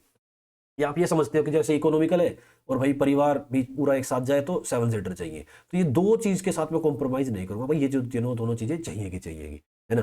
तो ये आपकी क्या होगी, फर्स्ट इंपॉर्टेंट प्रायोरिटीज। तो choose from a number of different possibilities and alternatives, कि जब आपको अलग अलग पॉसिबिलिटीज में अलग अलग जो पॉसिबिलिटीज है या अल्टरनेटिव्स है उनमें से कुछ ना कुछ चूज करना पड़ेगा, तो ये कहलाता है फर्स्ट इंपॉर्टेंट प्रायोरिटी। ठीक है, फर्स्ट इंपॉर्टेंट प्रायोरिटी। तो आप जैसे मान लो किसी भी कंपनी को चूज करोगे यहाँ पर, तो वो क्या हो जाएगी, आपकी फर्स्ट इंपॉर्टेंट प्रायोरिटी है चूज करना अलग अलग चीज़ों में से, जितने भी पॉसिबिलिटीज या अल्टरनेटिव्स हो सकते हैं उनमें से चूज करना। उस जितने भी फैक्टर्स बने थे पहले उनको लिखा, कंसिडर ऑल फैक्टर्स, उनमें से मेन इंपॉर्टेंट जो प्रायोरिटी है वो चूज करनी है अपनी। अब आप देखते हो प्लस माइनस और इंटरेस्टिंग, कि किसी भी चीज़ को किसी भी गाड़ी को लोगे तो यार उसका प्लस फायदे भी दिखेंगे आपको, उसके नुकसान भी देखने पड़ेंगे, है ना, कि या तो एवरेज ले लो या पावर ले लो। ठीक है, तो नेगेटिव भी मिलेगा, और क्या उसमें खास है, क्या उसमें इंटरेस्टिंग है ना, क्या बेहतरीन चीज़ है। कि कई बार ऐसा होता है ना कि छोटी गाड़ी में कुछ अलग सा ही फीचर आ जाता है, ठीक है, तो वो क्या उसमें इंटरेस्टिंग क्या फीचर है। तो ऐसे हम देखते हैं उसके अंदर, list down all plus point और minus point and all interesting points, ये आ गया PMI। उसके बाद आता है आपका alternative possibilities choices, individual generate new alternatives and choices instead of feeling confined to the obvious ones. कि मान लो अगर आप कहते हो कि यार मुझे चाहिए CNG में, लेकिन मैं यार मारुति को पसंद नहीं करता, सभी के पास है मारुति, मुझे तो कोई सी और चाहिए, है ना। तो अब आप क्या करोगे, कोई अल्टरनेटिव पॉसिबिलिटीज चेक करोगे, है ना, कोई और चॉइस है मेरे पास ऐसी जो इस तरीके का दे रहा है। तो आप देखोगे कि जैसे मान लो भाई मैं इलेक्ट्रिक के ऊपर जाता हूँ, तो इलेक्ट्रिक में मुझे भाई टाटा ही मिलती है, अभी तो वो ज़्यादा उससे अच्छी मिल दे रही है इंडिया में। ठीक है, तो मतलब चॉइसेस ढूंढोगे कि मारुति के बजाय कोई सी और कौन सी कंपनी बेहतर मुझे कर सकती है, कि भाई पावर ले लूँ मैं, है ना, कि भाई मैंने जैसे हुंडई की गाड़ी ले ली और फिर उसमें CNG फिट करवा दी, तो वो क्या है कि माइलेज भी बढ़ेगी थोड़ी बहुत और भाई पावर भी आ गई उसके अंदर थोड़ी सी। तो वो क्या दिख रहा है, ये आपको एक अल्टरनेटिव है या एक पॉसिबिलिटीज है या चॉइसेस की तरफ आप छोड़ रहे हो। नेक्स्ट है अदर पीपल्स व्यू। अब आप क्या करोगे, आपने तो डिसाइड कर लिया कि भाई मैं ये गाड़ी लूंगा। अब आप सोचते हो कि यार कभी गलती हो जाए कभी, है ना, तो थोड़ा सा राय ले लेता हूँ दूसरों से। तो other person view moves out of one's own viewpoint to consider the points of views of all other involved in any situation। कि भाई वैसी सिचुएशन में, ऐसी सिचुएशन में क्या होता है, कोई और भी कोई बंदा हो उसने गाड़ी ली हो, है ना, तो उनसे आप पूछते हो कि भाई आपके विचार क्या, कि आपके हिसाब से कौन सी गाड़ी बेहतर रहेगी। तो ये क्या हो जाता है आपका अदर पर्सनस व्यू। नेक्स्ट है aims goals and objectives, individually pick out and defines the objective so as one is clear about his own aims and understanding those of others. देखिए एम्स और गोल्स और objectives में क्या है कि हम क्या करते हैं, पिक करते हैं या डिफाइन करते हैं ऑब्जेक्टिव्स अलग अलग ऑब्जेक्टिव्स बनाते हैं, उसमें से एक को क्लियर कर दिया, जैसे मान लो एक क्लियर हो जाता है, ठीक है, तो उसके बाद क्या करते हैं, दूसरे के ऊपर हम अपना ध्यान लगा देते हैं।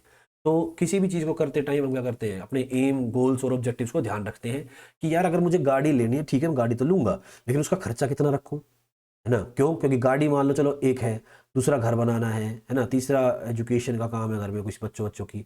तो आपको एक एक को ध्यान में रखना पड़ेगा कि यार इसके पूरे होने पे तो ठीक है, इस पे ज़्यादा कभी कभी इतना खर्चा कर दिया जाए कि दूसरे के ऊपर चीज़ ना हो पाए। तो इस तरीके से एक को खत्म करके दूसरे का आप क्या करते हैं, दूसरे के ऊपर फोकस करते हैं। तो इस प्रकार से क्या बनता है, हमारा एम गोल और ऑब्जेक्टिव्स बनते हैं ये। ठीक है, नेक्स्ट आता है कॉन्सिक्वेंसीज एंड सीक्वल्स। कॉन्सिक्वेंसीज यानी कि परिणाम क्या निकलते हैं, है ना, क्या सीक्वल निकला वहां से। तो हम क्या करते हैं, कंसिडर करते हैं कुछ इमीडिएट मतलब तुरंत। जैसे ही आपने क्या है गाड़ी ली, तो आप तुरंत समझ रहे हो कि तुरंत गाड़ी लेते ही क्या है कुछ पैसे तो खर्च होने ही है, तो इमीडिएट इसके ये परिणाम निकलेंगे। शॉर्ट परिणाम यानी कि 1 से 2 साल, तो आप देखोगे 1 से 2 साल में क्या रहेगा, फ्री सर्विस चलनी है तो गाड़ी खर्चा नहीं मांगेगी, है ना। तो इसमें इसके इस शॉर्ट में तो थोड़े से आराम वाली चीज़ें दिखेंगी। फिर मीडियम क्या है कि 2 से 5 साल के दौरान क्या होगा, तो 2 से 5 साल के दौरान क्या है, आपको हल्की हल्की मेंटेनेंस रखनी पड़ेगी गाड़ी की बेहतर रखने के लिए। और फिर आप लॉन्ग रन में देखोगे कि 5 साल के बाद क्या परिणाम होंगे। तो 5 साल के बाद आपको ये भी देखना पड़ेगा कि गाड़ी की क्या मिल जाए, उसको बेचने की तरफ जाते हो तो उसकी जो है भाई उसके थोड़े दाम सही मिल जाए, ऐसी कंपनी भी देखनी पड़ेगी। तो आप किसी भी चीज़ के क्या करोगे, परिणाम या सीक्वल्स भी आप उसमें कंसिक्वेंसीज एंड सीक्वल्स देखोगे, जो कि क्या होते हैं, शॉर्ट मीडियम और लॉन्ग टर्म के आधार पर बनते हैं। ठीक है भाई, तो ये सारे स्टेप्स हमारे कवर हुए। अब जरिए वापस आइए दोबारा से। तो CAF कंसीडर ऑल फैक्टर्स, सारे फैक्टर्स को ध्यान में रखा कि हाँ ये कई कारण कई फैक्टर्स है जिसकी वजह से मैं गाड़ी लेना चाह रहा हूँ। फिर फर्स्ट इंपॉर्टेंट प्रायोरिटी, भाई सबसे जरूरी क्या है मेरे लिए वो देखना। तो सबसे पहला था कंसीडर ऑल फैक्टर्स, फिर फर्स्ट इंपॉर्टेंट प्रायोरिटी। थर्ड था प्लस माइनस इंटरेस्टिंग, क्या उसमें खास देखना है, क्या उसमें कमी है उस चीज़ में, है ना, क्या खासियत है क्या कमी है, और क्या उसमें बिल्कुल ही अलग है जो कोरों में नहीं था, इंटरेस्टिंग था। APC अल्टरनेटिव पॉसिबिलिटी और चॉइसेस, कि जब जिसमें आप एक को हटा के क्या इसके बजाय किसी दूसरे की तरफ देखते हो ना, ये बेहतर हो सकता है। नेक्स्ट अदर पर्सन्स व्यू, दूसरे की जब आप व्यू लेते हो उस पर। एम गोल ऑब्जेक्टिव्स पर्पस आपके कि जो एक फुलफिल होगा तो इसके आधार पर दूसरे पे असर पड़ता है नहीं पड़ता, या एक को पूरा करने पर दूसरे को अचीव करना। कॉन्सिक्वेंसीज एंड सीक्वल्स, जो कि short term, immediate, long term, है ना, इस तरीके से चलते हैं, वो परिणाम देखते हैं। तो भाई ये था आपका CORT। ठीक है, अब इसके ऊपर क्वेश्चन आए हैं एग्जाम में, वो देख लेते हैं। पहला क्वेश्चन है, which of the following is are the tools of thinking, thinking के टूल्स कौन कौन से हैं। माइंड मैपिंग था, माइंड मैपिंग था हमारा, है ना, माइंड मैपिंग या कॉन्सेप्ट मैपिंग, मैपिंग क्या था, टूल्स थे थिंकिंग के। CORT कोग्निटिव रिसर्च ट्रस्ट था टूल, ये भी कॉन्सेप्ट्स टूल था हमारा। और चौथा क्या था, क्वेश्चनिंग था, है ना, क्वेश्चनिंग भी हमारा टूल था। तो 4 थे ये, इसने 3 दे रखे हैं, 3 दे रखे देने की तीनों के तीनों आंसर आ गए, फर्स्ट सेकंड एंड थर्ड। तो देखिए पहली बार जब पेपर में आया सवाल तो ये आया। अब यहाँ से एक बच्चा अगर मान लो इस चीज़ को पढ़ गया, उसने इस CORT को पकड़ लिया यहाँ से, क्योंकि ये 17 या 18 वाला जो पेपर था उसके अंदर आई थी ये चीज़ें। तो अगर मान लो ऑप्शन से आपको ये समझ में आ गया कि भाई यार ये एक नई चीज़ है, इसको उठाते हैं ना, इसको भी पढ़ लेते हैं। तो जो पढ़ के गया 19 वाले पेपर में, उसके सामने 2 सवाल आए इसी के ऊपर। क्या पूछा गया, which of the following cognitive research trust tool allows the individuals to choose from a number of different possibilities and alternatives. कि जब आपको चूज करना पड़ता है इसमें से जो जितनी भी पॉसिबिलिटीज या अल्टरनेटिव्स होते हैं, कि आपने बहुत सारी चीज़ों को निर्धारित किया था, अलग अलग पॉसिबिलिटीज को निर्धारित किया था, उसमें से अगर आपको क्या करना पड़े, चूज करना पड़े किसी खास को, तो ये क्या कहलाता है, यही कहलाता था हमारा फर्स्ट इंपॉर्टेंट प्रायोरिटीज, कि किस चीज़ को मैं ज़्यादा महत्व दूंगा। ठीक है, इसके ऊपर मत चले जाना अल्टरनेटिव पॉसिबिलिटीज और चॉइसेस, ये तो सिर्फ चूज नहीं करता है, ये देखता है कि क्या अल्टरनेटिव और हो सकता है। लेकिन यहाँ कह रहा है चूज करना, अलग अलग चीज़ों में से किसी एक को चूज, या जो मेन जो चीज़ होती है उसको चूज करना, तो वो क्या बनती है आपकी फर्स्ट इंपॉर्टेंट प्रायोरिटी बनती थी। नेक्स्ट है, which of the following is are tools of cognitive research trust, cognitive research trust के टूल कौन कौन से हैं। CORT के टूल पूछे जो कि 6-7 थे हमारे। APC अल्टरनेटिव्स पॉसिबिलिटी चॉइसेस था। PMI प्लस माइनस इंटरेस्टिंग था, है ना। CAF कंसिडर ऑल फैक्टर्स था। तो तीनों के तीनों हो गई आपके, है ना। तो अगर आपने थोड़ा सा पढ़ रखा है चीज़ें बिल्कुल सही होगी। तो भाई ये थी आज की क्लास, और नहीं काफ़ी लंबी क्लास हो गई। कराते रहिए और सीखते रहिए भैया, पेपर नज़दीक आ गया है ना, सबके आगे होंगे रोल नंबर। तो थोड़ी मेहनत करते रहिए, चैनल को सब्सक्राइब कर दीजिए ताकि थोड़ा सा मोटिवेशन मिलता रहे हमें भी, हार्ड वर्किंग।